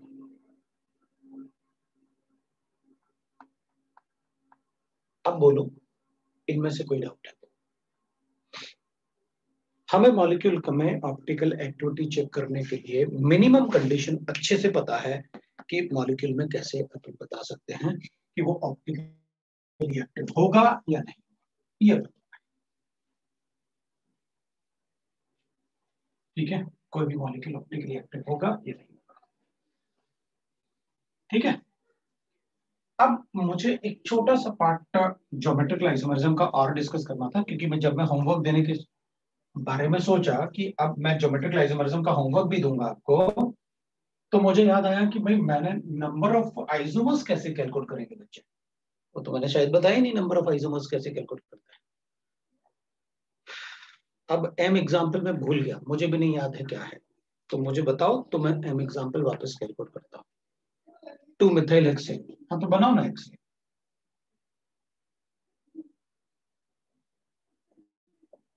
ये 2 मिथाइल है, बताओ इसमें कोई ऐसा एटम है जिसके पास 4 ग्रुप डिफरेंट है?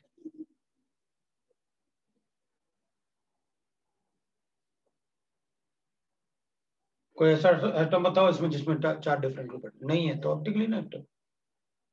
तो अब कोई पूछ रहा है तो सर बस 1 कायरल सेंटर है या नहीं, ये देख के नहीं बता सकते हैं क्या? बता सकते हैं, लेकिन chirality is not sufficient condition to say कि मॉलिक्यूल इज ऑप्टिकली एक्टिव, क्योंकि कायरलिटी का मतलब सिर्फ यही होता है, non super imposable mirror image, बस, इससे ज्यादा कुछ नहीं होता, राइट ना? नहीं तो बता देता मैं, फिर बाकी कंडीशन अपन पढ़ते ही क्यों अगर कायरलिटी से बता देते, है ना? इसलिए अपन नहीं बता, राइट? लेकिन अपन को एक बात पता चल गया कि अगर मिनिमम कंडीशन टोटल की भाई ऑप्टिकली एक्टिव है कि नहीं, वो बता सकता। अब मैं थोड़ा सा ज्योमेट्रिकल आइसोमरिज्म का पार्ट कंप्लीट करूंगा। अब यहाँ पर अपन को लिखना पड़ेगा कि this is a part of geometrical isomerism, वो अपन ने नहीं किया, वो अपन को कंप्लीट करना पड़ेगा। तो मैं एक बार कंप्लीट कर लेता हूँ ज्योमेट्रिकल आइसोमरिज्म का वो पार्ट, फिर अपन इसको कंटिन्यू कर लेंगे, क्योंकि मैं इसको कंटिन्यू करूंगा तो फिर मैं होमवर्क नहीं दे पाऊंगा ज्यादा, और मुझे होमवर्क देना है। तो ज्योमेट्रिकल आइसोमरिज्म में थोड़ा सा पार्ट रह गया, आइसोमरिज्म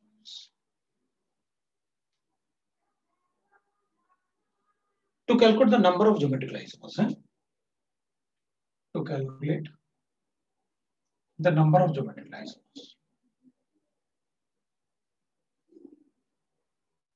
isomers of molecule। अगर मुझे कोई मॉलिक्यूल गिवन है और उसके नंबर ऑफ ज्योमेट्रिकल आइसोमर्स अपन को बताने हैं, तो कैसे बताएंगे? ठीक है ना? अब देखिए अपन क्या करेंगे, एक पॉइंट होगा, if molecule do not have, अब सिंस ना मैं तुम्हें प्लेन ऑफ सिमेट्री बता चुका, तो मेरे लिए बड़ा इजी हो जाएगा लिखना, do not have plane of symmetry,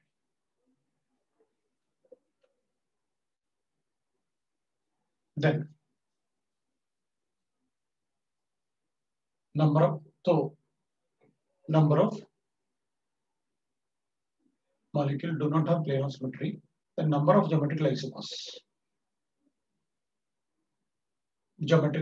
को मैं GI लिख लेता हूँ, geometrical isomers will be equal to 2 to the power of n, तब उसमें number of geometrical isomers 2 to the power of n, where n is number of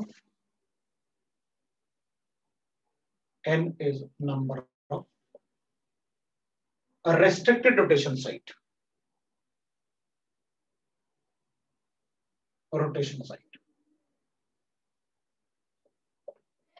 इसको अपन ना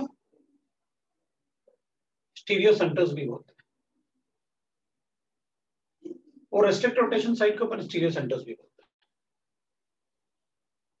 but हमें अच्छे से पता है what is restricted rotation site, इसलिए अपन को कोई प्रॉब्लम नहीं है। तो मतलब रेस्ट्रिक्टेड रोटेशन साइट या तो डबल बॉन्ड होना चाहिए या रिंग होना चाहिए, उस टाइप से आपने बताया था।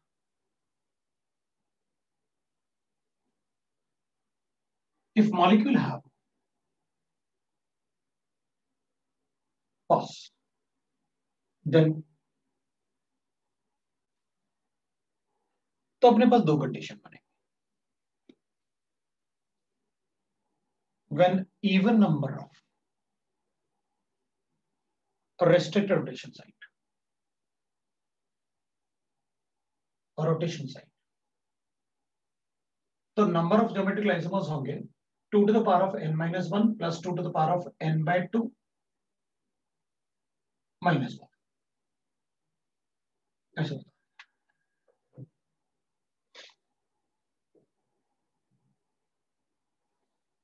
और बी, अगर odd number of restricted rotation site है तो मैं लिखूंगा 2 to the power of n minus 1 plus 2 to the power of n by 2 minus 1 by 2, ऐसे लिख दूंगा। पहले तो अपन लिख लेते हैं, फिर एग्जाम्पल लिखते हैं, पहले अपन लिख लेते हैं, फिर अपन एग्जाम्पल की बात करते हैं।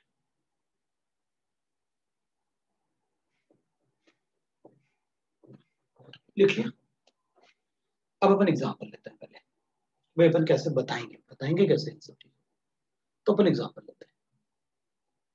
अब देखो अपन क्या करेंगे, एग्जाम्पल लेते हैं। अपन ने एक ऐसे मॉलिक्यूल ले लिया, CH3 CH double bond CH CH double bond CH और C2H। अब कोई ऐसे एग्जांपल तो लेना नहीं है, सर बताओ इसके कितने ज्योमेट्रिकल आइसोमर्स होंगे। मेरे पास 2 ब्यूटेन गिवन है, बताओ 2 ब्यूटेन के कितने ज्योमेट्रिकल आइसोमर्स होंगे। तो अपन कहेंगे उसमें क्या, 2 ब्यूटेन लिखा आपने, एक सिस बना लो, ट्रांस बना लो, 2 हो गए। अब अपन और भी डबल बॉन्ड कंसिडर कर रहे हैं कि अगर मान लो मॉलिक्यूल में एक से ज्यादा डबल बॉन्ड प्रेजेंट है, फिर क्या करोगे, फिर तो बताओगे, तब अपन कंसिडर कर रहे हैं, ठीक है ना। तो अपने पास ये मॉलिक्यूल है। अब मैं देखो, वैसे तो मैं इसमें बता सकता हूँ मॉलिक्यूल में सिमेट्रिक नहीं है, मॉलिक्यूल में प्लेन ऑफ सिमेट्री बन ही नहीं सकती, क्योंकि यहाँ C2H5 और यहाँ CH3 है, इसलिए मॉलिक्यूल में प्लेन ऑफ सिमेट्री किसी कंडीशन में नहीं आ सकता, आप कुछ भी करना, क्यों, मॉलिक्यूल सिमेट्रिकल नहीं है ना। अगर अपन को सिमेट्री चाहिए तो मॉलिक्यूल सिमेट्रिक दिखे, तो सिमेट्रिक दिख ही नहीं रहा, एक तरफ CH3 एक तरफ C2H5, डबल बॉन्ड आपने कॉन्जुगेशन में लिखे हुए, कोई प्रॉब्लम नहीं, हमें तो दोनों डबल बॉन्ड लिखे हुए, हमें कोई फर्क नहीं पड़ता। और दोनों डबल बॉन्ड में इधर हाइड्रोजन है, इधर भी हाइड्रोजन है, इधर भी हाइड्रोजन है, इधर भी हाइड्रोजन है, तो बता दूंगा किस ट्रांस बने। तो अपन देखो इसके बना के देख लेते हैं, देख मैं बनाता हूँ इसकी ज्योमेट्रिक लाइन। वैसे तो इसमें प्लेनर सिमेट्री नहीं है, तो 2 टू द पावर ऑफ 2 4 बनने चाहिए भाई, क्योंकि n का वैल्यू 2 है, एक ये रेस्ट्रिक्ट रोटेशन साइट है, ये एक ये रेस्ट्रिक्ट रोटेशन साइट, तो इधर n का वैल्यू अपन को साफ साफ 2 दिख रहा है, तो मैं कैलकुलेट कर लूंगा, therefore 2 to the power of 2 आ गया अपने पास ज्योमेट्रिक लाइन में, 4 ज्योमेट्रिक लाइंस बना के दिखा दो। ये एक C3 लिखता हूँ, डबल बॉन्ड, इधर लिख लेता हूँ हाइड्रोजन हाइड्रोजन, इधर लिखता हूँ हाइड्रोजन, इधर डबल बॉन्ड, इधर हाइड्रोजन और इधर C2H,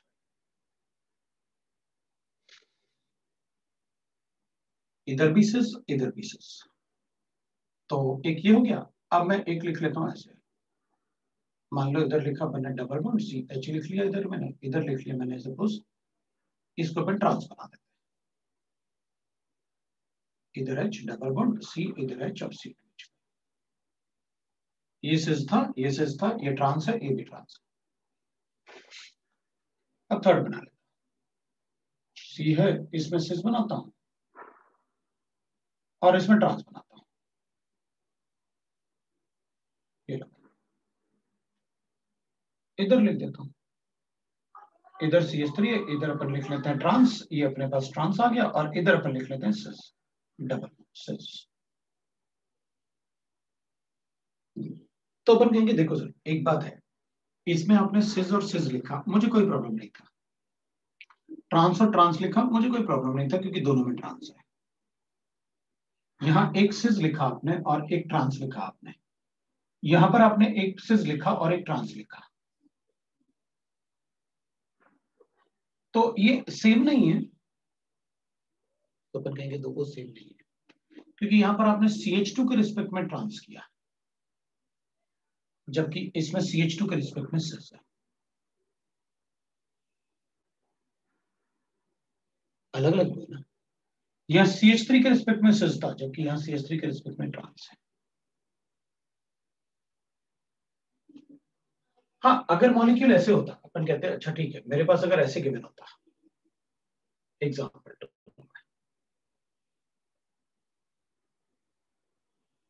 तो अपन कहते हैं ये तो सिमेट्रिक है, दो रेस्ट्रिक्ट रोटेशन साइट है, डबल बॉन्ड आपने दो बना रखे हैं, लेकिन मॉलिक्यूल सिमेट्री दिख रहा है। अब सिमेट्रिक तो हो ही सकता है, मॉलिक्यूल एक जैसा दिख रहा है, तो अपन को पता है सिमेट्री आएगी। अगर सिमेट्री आएगी तो दो कायरल सेंटर्स हैं, दो रेस्ट्रिक्ट रोटेशन साइट है, ये रेस्ट्रिक्ट रोटेशन साइट है, मतलब इवन नंबर आ गया, मैं इससे कैलकुलेट कर दूंगा। सो n का वैल्यू 2 है, 2 to the power of n, right ना। सो अपन क्या करेंगे, n-1 मतलब मेरे पास आने वाले हैं टोटल, मैं लिख दूं geometric isomers is equal to, इधर n-1 2 हो गया, 2/2 -1 तो 3 हो, ये। अच्छा ठीक है, ड्रॉ करके दिखा दो, ड्रॉ कर देंगे उसमें क्या है। तो एक बार दोनों सिज ले लेते हैं, ये लो, एक बार दोनों ट्रांस ले लेते हैं,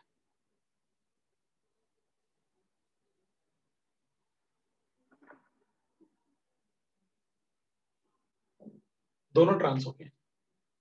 अब एक बार सिज ले लेता हूं, एक जगह और एक जगह ट्रांस, ये मैंने सिज ले लिया,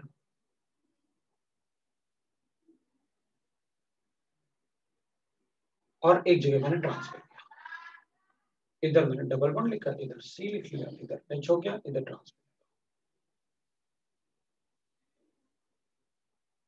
तो अब अपन कहेंगे अच्छा एक बात बताओ, इधर दोनों सिस थे, चल गया, मुझे कोई प्रॉब्लम नहीं, दोनों डबल बॉन्ड में सिस है, इधर दोनों डबल बॉन्ड में ट्रांस है, इधर ये सिस है, इधर ये ट्रांस है, तो सिस ट्रांस हो गया, इधर ट्रांस सिस हो गया, ऊपर सिस था नीचे ट्रांस है, तो बता देंगे इधर सिस है इधर ट्रांस है, दोनों में ही वैसे लिख दिया, इसको ऐसे कर, ये ट्रांस हो गया और ये सिस हो गया, तो ट्रांस। अब अपन कहेंगे ठीक है ये दोनों तो ठीक है, लेकिन इन दोनों को अलग अलग कैसे प्रूव करोगे? अपन कहेंगे इसको 180 रोटेट कर दो, यही बन जाएगा, ये तो सेम है, तो भाई इसको 180 रोटेट करो, ये बन गया। हम किसी भी मॉलिक्यूल में स्टीरियो आइसोमर चेक करने के लिए नंबर ऑफ स्टीरियो आइसोमर उस मॉलिक्यूल को उसी प्लेन में कितना भी रोटेट कर सकते हैं, फिर उनमें रिलेशन चेक कर सकते हैं। अगर मैं इसको, ये अपन ऐसे बोल सकते हैं, अच्छा देखो CH3 के रिस्पेक्ट में सिस, हाँ तो CH3 के रिस्पेक्ट में सिस ये है, लो CH3 के रिस्पेक्ट, अच्छा दोनों ट्रांस बना दिया, फिर से बनाना पड़ेगा ये मॉलिक्यूल मुझे, क्योंकि दोनों ट्रांस वाला तो अपन बना चुके हैं। तो यहां पर मैंने क्या किया, यहां पर मैं बनाने वाला था CH3 है, C है, H है, डबल बॉन्ड है, इधर H है, और इधर मैं CH ले लूंगा, डबल बॉन्ड CH और CH3 है। तो अपन कहेंगे ये CH3 के रिस्पेक्ट में सिस है, हाँ तो इधर है ना CH3 के रिस्पेक्ट में सिस, यहाँ CH3 के रिस्पेक्ट में ट्रांस है, हाँ तो इस मॉलिक्यूल में है ना CH3 के रिस्पेक्ट में ट्रांस, तो ये अलग अलग कैसे होगा? ये तो सेम मॉलिक्यूल है, दोनों दोनों में से किसी को भी लिखो, एक ही काउंट कर पाओगे ना, दोनों थोड़ी काउंट कर पाओगे, उसमें से एक ही काउंट करोगे, क्योंकि दे आर सिमिलर ना, ये दोनों आइडेंटिकल है, ये दोनों तो आइडेंटिकल है, आप उसको लिख थोड़ी सकते हो क्यों अलग अलग, कैसे भाई, ये तो अलग अलग थे क्योंकि दोनों में सिस है, दोनों में ट्रांस है, इधर CH3 के रिस्पेक्ट में ट्रांस है, इधर भी CH3 के रिस्पेक्ट में ट्रांस है, तो ज्योमेट्रिक आइसोमर्स ठीक है, लेकिन इधर तुम कहोगे एक कॉम्बिनेशन है सिस और ट्रांस, तो यही तो है, इसमें भी तो सिस ट्रांस है, तो जब सिस ट्रांस आएंगे तो वहां कॉम्बिनेशन सेम मॉलिक्यूल हो सकते हैं, तो आइडेंटिकल में जैसे अपन ने कहा था स्टीरियोकेमिस्ट्री में, आप क्या करो मॉलिक्यूल को उसी प्लेन में कितना भी रोटेट करके दोनों में आप रिलेशन बना सकते हैं। अगर मैं इसको रोटेट कर दूं 180 तो मुझे सेम मॉलिक्यूल मिल जाएगा, इसको रोटेट करो तो ना ये मिलेगा और ना ये मिलेगा, इसको रोटेट करो तो ना ये मिलेगा ना ये मिलेगा, इसमें रोटेट करो कोई कहीं नहीं मिलने वाला, अब कहीं भी देखो उसमें रोटेट कर लो, कहीं नहीं मिलने वाले कोई, आप कहोगे ये सिस ट्रांस है और ये ट्रांस है, हाँ रोटेट कर लो, यहाँ C2H5 के रिस्पेक्ट में ट्रांस होगा, वहां C2H5 के रिस्पेक्ट में सिस होगा, वो सेम नहीं हो सकता।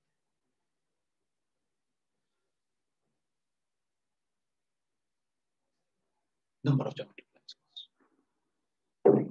अब ठीक है, अपन को थोड़ा सा नंबर ऑफ ज्योमेट्रिकल आइसोमर्स मतलब ऐसे कैलकुलेट करने के लिए कहा गया, लेकिन अब ऐसे भी नहीं है कि अपन को एकदम सिंपल मॉलिक्यूल दे देंगे, बताओ कितने नंबर ऑफ ज्योमेट्रिकल आइसोमर्स है, थोड़ा सा टिपिकल टाइप के मॉलिक्यूल, जैसे मेरे पास ऐसे, भाई मेरे पास एक मॉलिक्यूल ऐसे और मुझसे कहा गया बताओ इसके कितने ज्योमेट्रिकल आइसोमर्स होंगे,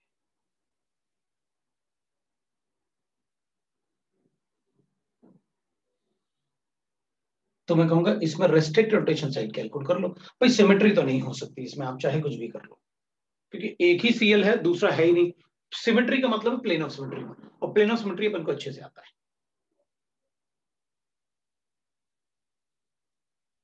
तो इसलिए मैंने वो वर्ड यूज कर लिया जो अपन को बहुत अच्छे से आता है, क्योंकि उसमें अपन कभी गलती कर ही नहीं सकते। स्टीरियो आइसोमरिज्म बताना है तो बास्कॉस की बात करनी ही होगी आपको। अब अपन बात करते हैं, एक तो ये कायरल सेंटर हो गया और एक ये हो गया, ये एक रिस्ट्रिक्ट रोटेशन साइट होगी ना, इधर हाइड्रोजन जो है उन हाइड्रोजन से बताऊंगा ना, अगर हाइड्रोजन एक ही तरफ है तो सिस, हाइड्रोजन अगर अपोजिट है तो ट्रांस, वेजरेस में लिखूंगा ना हाइड्रोजन, तो एक रेस्ट्रिक्ट रोटेशन साइड रिंग से हो गया, इधर से सिस और ट्रांस हाइड्रोजन के बेसिस में बताऊंगा, और एक इसके बेसिस n इक्वल टू 2 आया, 2 टू द पावर ऑफ 2 आया, 4 बनाऊंगा, दोनों में सिस दोनों में ट्रांस, प्लेन ऑफ सिमेट्री है नहीं, इसलिए मैं फर्स्ट पॉइंट से कैलकुलेट, अच्छा ठीक है, तो फिर अगर मान लो मेरे पास ऐसे, ये तो अपना था एग्जांपल, इसको 1 लिखते हैं, इसको 2 लिखते हैं और इसको 3 लिखते हैं, इसको 4 लिखते हैं। अगर मान लो मेरे पास पूछा ऐसे, बताओ कितने ज्योमेट्रिकल आइसोमर्स होंगे ऐसे,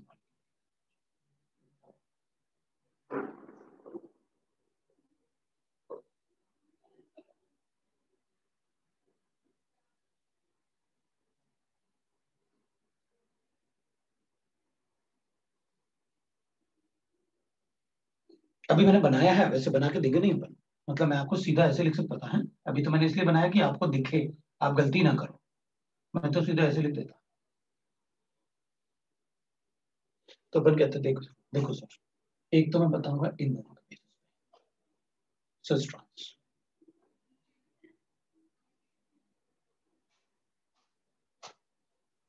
यहां और यहां मैं कुछ कर नहीं सकता क्योंकि वहां कुछ है ही नहीं ना, डबल बॉन्ड अटैच है। ये वाला डबल बॉन्ड शो कर नहीं सकता क्योंकि रिंग के अंदर अगर डबल बॉन्ड को सिस्ट्रॉन शो करना है तो रिंग का साइज एटलीस्ट 8 मेंबर्ड होना चाहिए, वो आपने बताया। इसलिए इस बॉन्ड को तो भूल जाओ। अगर इस बॉन्ड को भूल जाऊंगा तो मैं इससे बनाऊंगा ना हाइड्रोजन वाला।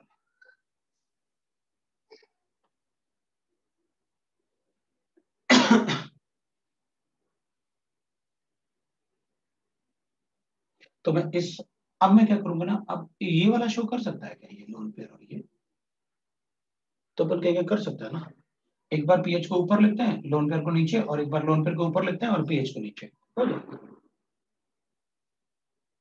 हाँ तो आप बताना क्या चाहते हो ये, मतलब क्या सेनेंटी से बता रहे हो इसमें?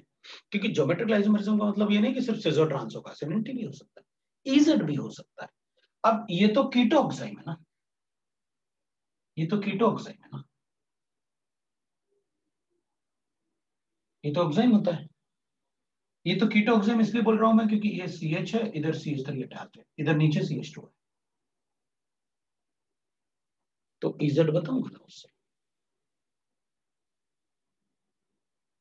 भाई कीटोक्साइम है तो क्या होगा, इजेड तो बताऊंगा ना, मैंने बताया भी था आपको कि एल्डोक्साइम होता है, तो एल्डोक्साइम तब बोलते हैं अपन जब इस कार्बन से कम एक hydrogen attach,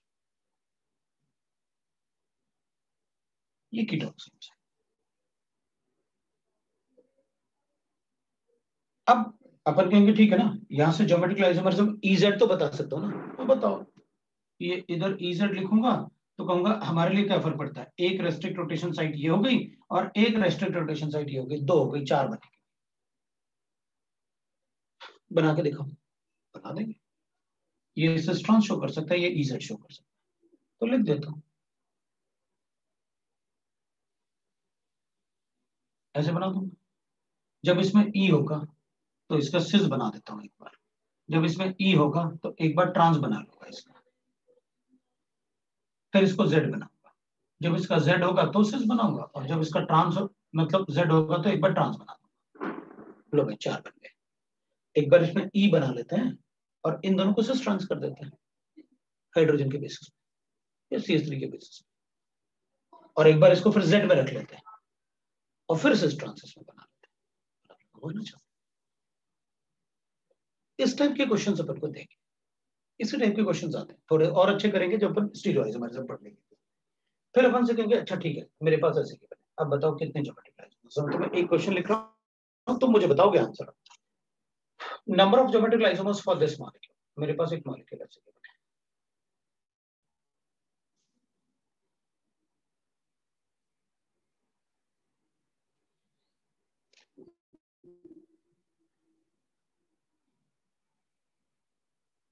number of geometric isomers for this,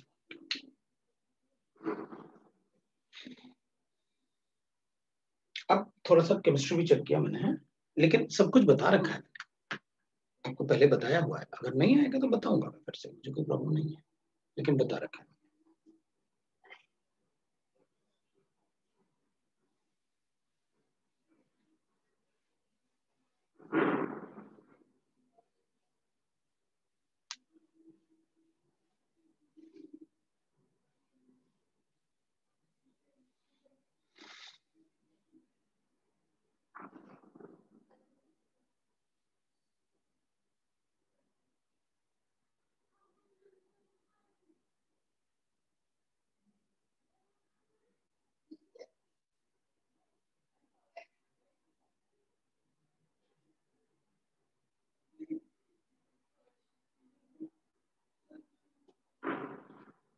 हो गया, चलो भाई देखते हैं, पहले बनाते हैं, पहले आंसर बताओ या पहले बनाओ, आंसर बताओ।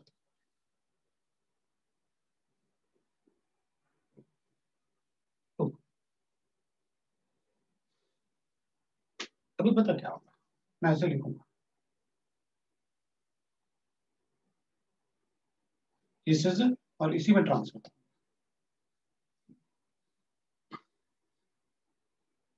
बाकी कोई डबल बॉन्ड शो नहीं कर सकता।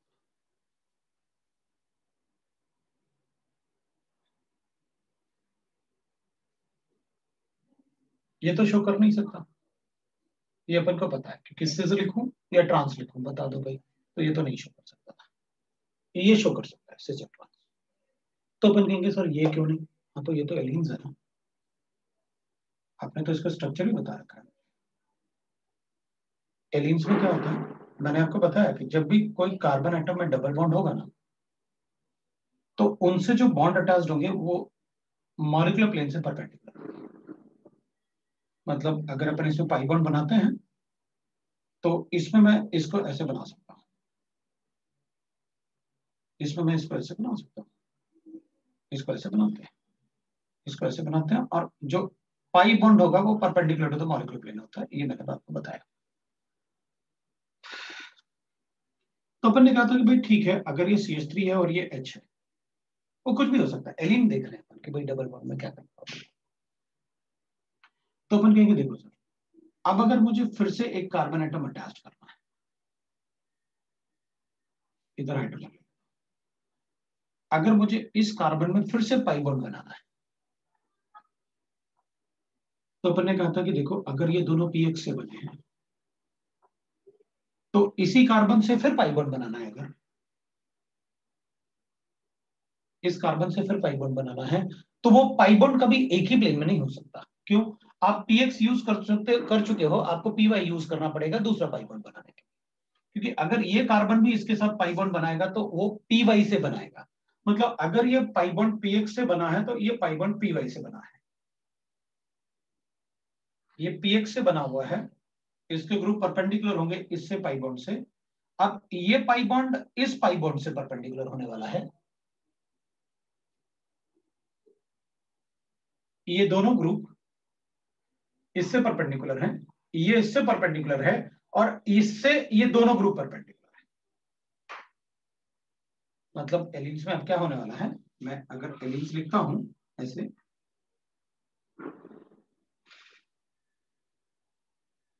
तो अपन कहते हैं कि देखो कार्बन में जो कार्बन अटैच्ड है ये, तो इस कार्बन से एक हाइड्रोजन ऐसे अटैच्ड है, एक हाइड्रोजन ऐसे अटैच्ड है, क्योंकि इसके पास एक पाई बॉन्ड है और ये px से बना।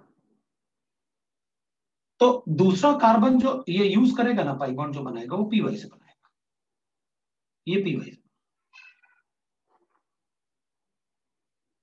और हमें एक बात अच्छे से पता है कि जो कार्बन डबल बॉन्ड होल्ड करते हैं, अगर उनसे कोई दो ग्रुप अटैच करोगे आप, तो वो हमेशा पाई बॉन्ड से परपेंडिकुलर होता है। तो इस पाई बॉन्ड का प्लेन क्या होगा, बोर्ड का प्लेन, बोर्ड से परपेंडिकुलर। क्योंकि ये दोनों ऐसे हैं तो ये वाला पाई बॉन्ड ऐसे होगा, अगर ये दोनों ऐसे हैं तो ये वाला पाई बॉन्ड ऐसे होगा। तो एटम्स किस प्लेन में होंगे, बोर्ड के प्लेन में होंगे।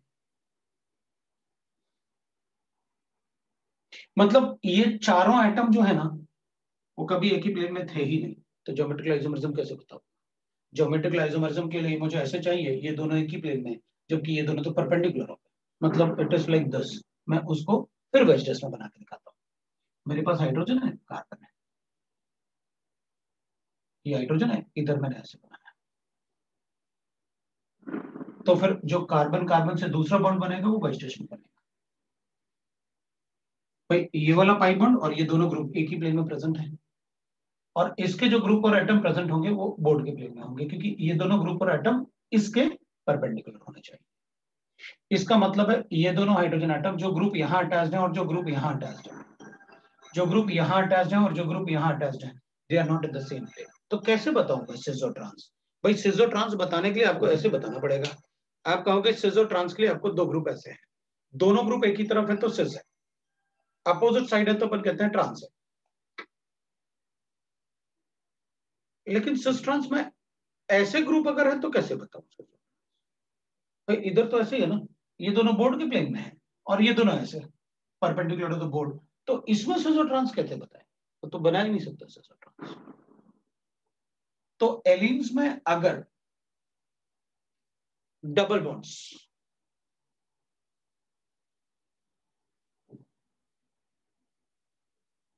इवन नंबर प्रेजेंट है तो वो सिस ट्रांस शो कर ही नहीं सकता।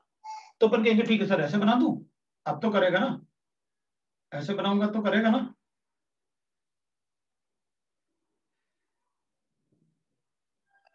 अगर मैं ऐसे बना दूं तो फिर मैं एक काम, तब तो आप ऐसे बनाओगे और उसके बाद तो हाइड्रोजन ऐसे करोगे ना।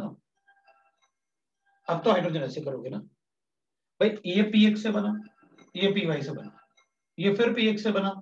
तो अगर ये दोनों ग्रुप पी एक्स से परपेंडिकुलर है तो ये दोनों ग्रुप भी पी एक्स से परपेंडिकुलर है, तो ये चारों एक ही प्लेन में होंगे, they are in the same plane. अब तो बताओ कि ज्योमेट्रिक आइसोमर्स। बिल्कुल बताओ ज्योमेट्रिक आइसोमर्स। तो एलीन्स में अगर even number of double bond involve है तो ज्योमेट्रिक आइसोमर्स शो नहीं कर सकता।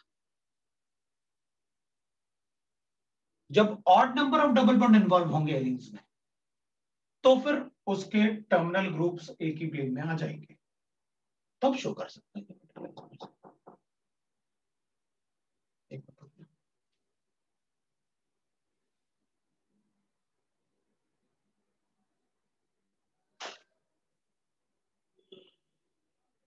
लो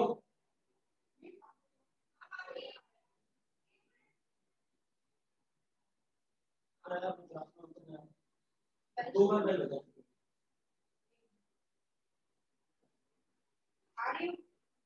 ठीक है। तो अगर odd number of double bonds हैं तो it will show the geometrical isomerism, लेकिन अगर even number of double bond है तो वो ज्योमेट्रिकल आइसोमर्सम शो नहीं कर सकता। तो अपन क्या करेंगे, अपन कहेंगे भाई इसमें ज्योमेट्रिकल आइसोमर्सम शो नहीं हो सकता। तो that is about the geometrical isomerism. ये शो नहीं कर सकता क्योंकि इवन नंबर है, तो अपन उसको वर्ड्स में लिख देंगे। इफ द एलीन्स हैव, तो अपन कहेंगे if allene system have, if alien system have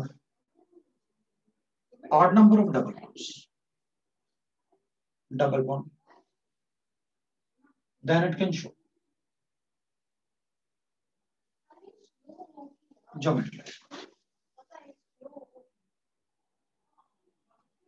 even number में नहीं शो कर पाएगा, but not in case of even numbers, but not in case of even numbers, ये नहीं बता पाएगा।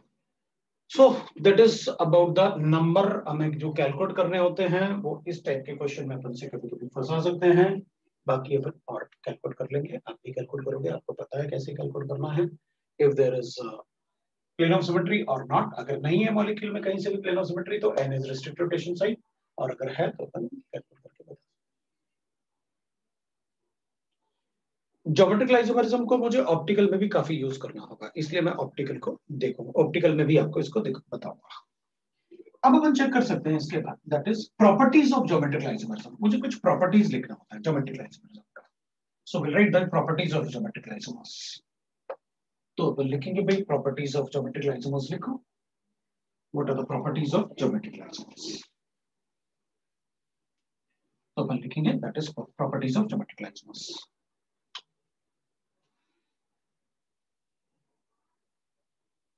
ऑफ ज्योमेट्रिकल आइसोमर्स, ऐसे अपन को प्रॉपर्टीज लिखना होता है। तो अपन लिखेंगे, क्या करेंगे अपन, अज्यूमिंग, मैं अज्यूम कर लेता हूं, है ना, अज्यूमिंग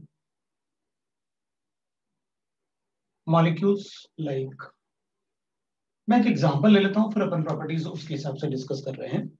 अगर कोई इफ और बट होगा तो मैं बताऊंगा, क्योंकि मुझे डिस्कशन भी करना होगा उसमें। मॉलिक्यूल लाइक, ऐसे मेरे पास दो छोटे छोटे मॉलिक्यूल्स गिवन है, अपन को पता है एक सिस है और एक ट्रांस है, ऐसे मॉलिक्यूल अपन ले लेते हैं, और फिर ऐसे छोटे मॉलिक्यूल लेके अपन अपना कंसेप्ट बना लेते हैं, और फिर उसके बाद चेक कर लेंगे कि अपन को कैसे इफ और बट से कुछ कुछ गड़बड़ अगर वो कर सकते हैं, अपन को फंसा सकते हैं किसी क्वेश्चन में, तो कैसे फंसाएंगे वो अपन चेक करेंगे। ये सिस है और वो ट्रांस है, बताने की जरूरत नहीं। तो अपन क्या करेंगे ना, कुछ प्रॉपर्टीज लिखते हैं, प्रॉपर्टीज ऑफ ज्योमेट्रिक आइसोमर्स। तो अपन क्या करेंगे ना, कुछ प्रॉपर्टीज लिख लेते हैं, और सिस और ट्रांस के लिए अपन वो प्रॉपर्टी देख लेते हैं क्या। थोड़ा सा प्रॉपर्टी लिख के अपन देख लेंगे। एक तो हो जाएगा स्टेबिलिटी, तो अपन कहेंगे this is less stable, this is highly stable. दूसरा अपन लिख लेंगे डाइपोल मोमेंट। तो डाइपोल मोमेंट ट्रांस में तो कैंसिल हो सकता है, अगर सिमेट्रिक है तो 0 हो जाएगा, सिस में तो डाइपोल मोमेंट होगा। लो मैंने इसलिए लिखा क्योंकि अगर इसकी जगह C2H5 होता तो 0 ही बता देता मैं। वो C2H5 होता तो अपन कहते हैं, इनको अगर अज्यूम कर रहे तो मैं 0 बोल सकता हूँ, क्योंकि वैसे अपन ने लिखा है अज्यूमिंग दिस, तो अपन लो भी लिख ही लेते हैं, ठीक रहेगा। सिमेट्रिक होता है तो अपन सबको पता है डाइपोल मोमेंट में भाई वेक्टर क्वांटिटी है, अगर सिमेट्रिक दिखेगा तो मैं 0 बता दूंगा, लेकिन वेक्टर कैंसिल होने चाहिए। मेल्टिंग पॉइंट तो कहूंगा ठीक है, सिस का लो होगा और इसका हाई होगा। सिस में वंडरफुल रिपल्शन होता है, इसलिए उनमें रिपल्शन की वजह से, और किसी में रिपल्शन होगा तो उसकी एनर्जी ज्यादा ही होगी। बॉइलिंग पॉइंट, इसका डाइपोल मोमेंट ज्यादा होगा, बॉइलिंग पॉइंट जनरली हाई होता है, जनरली उसमें कंपेयर करके ट्रांस का लो। सॉल्युबिलिटी अगर अपन लिखेंगे तो आपको बताना पड़ेगा कि कौन सा सॉल्वेंट, नहीं तो पानी समझ के आंसर दूंगा। पानी समझ लो, ये ज्यादा डाइपोल मोमेंट है, पोलर है तो हाई लिख लूंगा इसको। ये प्रॉपर्टीज हैं थोड़ी सी जो अपन को पढ़नी, ठीक है, ये प्रॉपर्टीज ज्योमेट्रिक लाइसोम्स के। अब अपन क्या करेंगे, अपन कहेंगे देखो सर ये तो ठीक है, ये दोनों मॉलिक्यूल है तो मुझे कोई प्रॉब्लम नहीं है, लेकिन ये बड़े छोटे छोटे मॉलिक्यूल्स हैं। अब जैसे स्टेबिलिटी की बात करें तो अपन कहेंगे स्टेबिलिटी ऑफ जो होगा ना, इसमें स्टेबिलिटी इसलिए कम है क्योंकि इन दोनों में वंडरवल फोर्सेस होंगे, वंडरवल फोर्स ऑफ रिपल्शन होगा तो रिपल्शन की वजह से एनर्जी बढ़ेगा, इसलिए स्टेबिलिटी कम हो जाएगी। इंसस the bulky group are on same side, on same side. So due to van der Waals repulsion,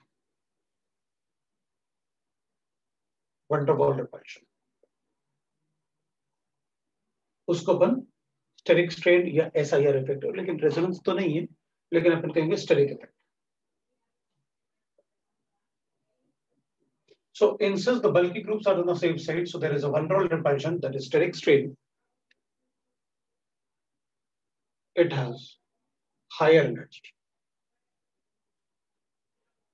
और किसी की अगर एनर्जी हायर होगा सो लेस स्टेबल, अगर किसी का एनर्जी ज्यादा है तो स्टेबिलिटी कम हो जाएगी। हमारी भी एनर्जी जब डाउन होती है ना, चुपचाप बैठे रहते हैं, खाना वाना खा के फिर अपन शैतानियां शुरू करते हैं।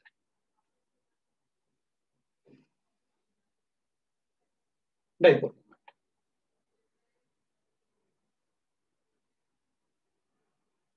डाइपोल मोमेंट की बात करूंगा तो देखो इसमें अपन को पता है कि भाई CH3 है, H है, डबल बॉन्ड, इधर भी CH3 है और इधर H। इसका डाइपोल मोमेंट हमेशा इलेक्ट्रोपॉजिटिव से इलेक्ट्रोनेगेटिव की तरफ होता है।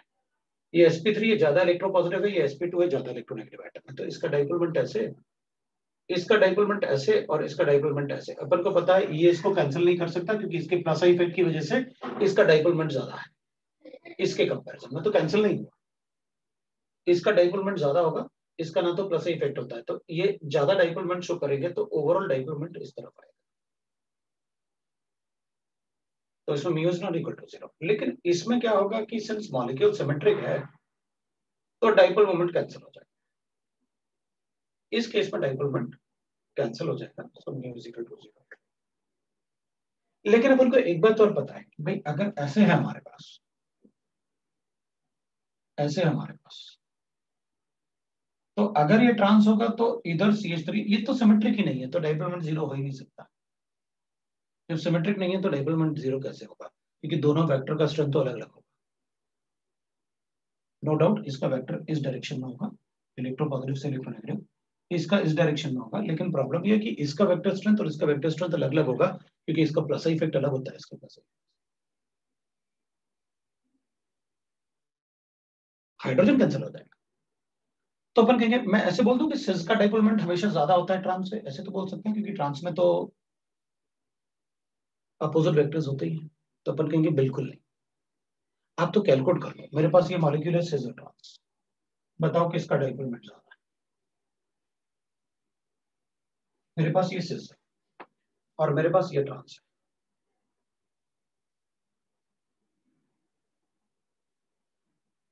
तो अपन कहेंगे सिस और ट्रांस अगर अपन चेक करेंगे ना, तो इसका डाइपोल मोमेंट ऐसे है, इसका डाइपोल मोमेंट ऐसे है, जबकि इसका डाइपोल मोमेंट ऐसे है और इसका डाइपोल मोमेंट ऐसे है। ट्रांस का डाइपोल मोमेंट ज्यादा है सिस से।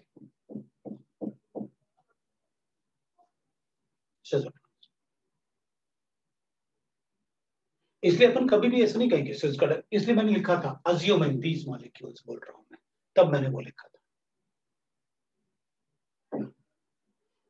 तो ऑब्वियसली अपन डाइपोल मोमेंट इसका कम होगा इससे, ये ट्रांस है लेकिन फिर भी डाइपोल मोमेंट ज्यादा है। तो अपन वो एग्जांपल्स ध्यान रखेंगे, इसमें ये एग्जांपल हो जाएगा, एक ये एग्जांपल हो गया, एक एग्जांपल ये हो गया, अपने पास 3 एग्जांपल में अपन बता सकते हैं कि ऐसा जरूरी नहीं कि हमेशा सिस का डाइपोल मोमेंट ज्यादा होगा ट्रांस से, उल्टा भी हो सकता है, तो डिपेंड करेगा वेक्टर पे। मेल्टिंग पॉइंट की बात, melting point is proportional to stability. Stability जिसकी ज्यादा है उसका मेल्टिंग पॉइंट ज्यादा। ऐसे तो बार बार देखना होगा, तो हाँ देखो ना, अगर ऐसे सिमेट्रिक गिवन है तो अपन कहीं को देखेंगे बार बार, अब मार्क्स भी चाहिए और देखना भी नहीं है, ऐसे थोड़ी होगा, अपन बार बार देखेंगे, तो अपन को बार बार देखना पड़ेगा। So melting point is directly proportional to stability, जिसकी स्टेबिलिटी ज्यादा उसका मेल्टिंग पॉइंट ज्यादा।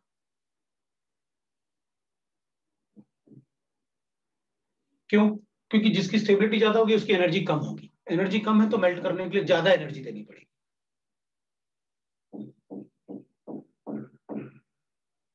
ठीक है, और boiling point directly proportional to dipole. ठीक है, फिर तो आपको बताने की जरूरत नहीं।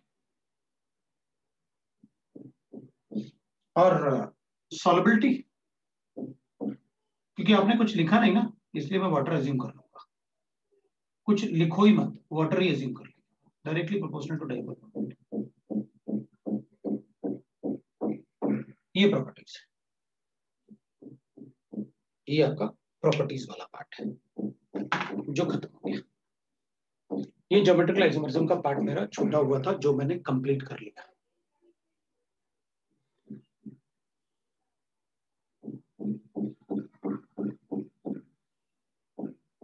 तो मैं होमवर्क दूंगा आपको, आप स्टीरियो आइसोमरिज्म की शीट से ज्योमेट्रिकल आइसोमरिज्म मेरे ख्याल से अपन होमवर्क में कर सकते हैं, स्टीरियो आइसोमरिज्म से एक्सरसाइज 1 एंड 2, पार्ट 1 एंड 2, इसका भी एबीसी और इसका भी, ये आपका होमवर्क है। हमने एक्सरसाइज 3 जीओसी 2 का डिस्कस कर लिया, एक्सरसाइज 3 जीओसी 2, जीओसी 2 का एक्सरसाइज 3 डिस्कस किया क्या आपने?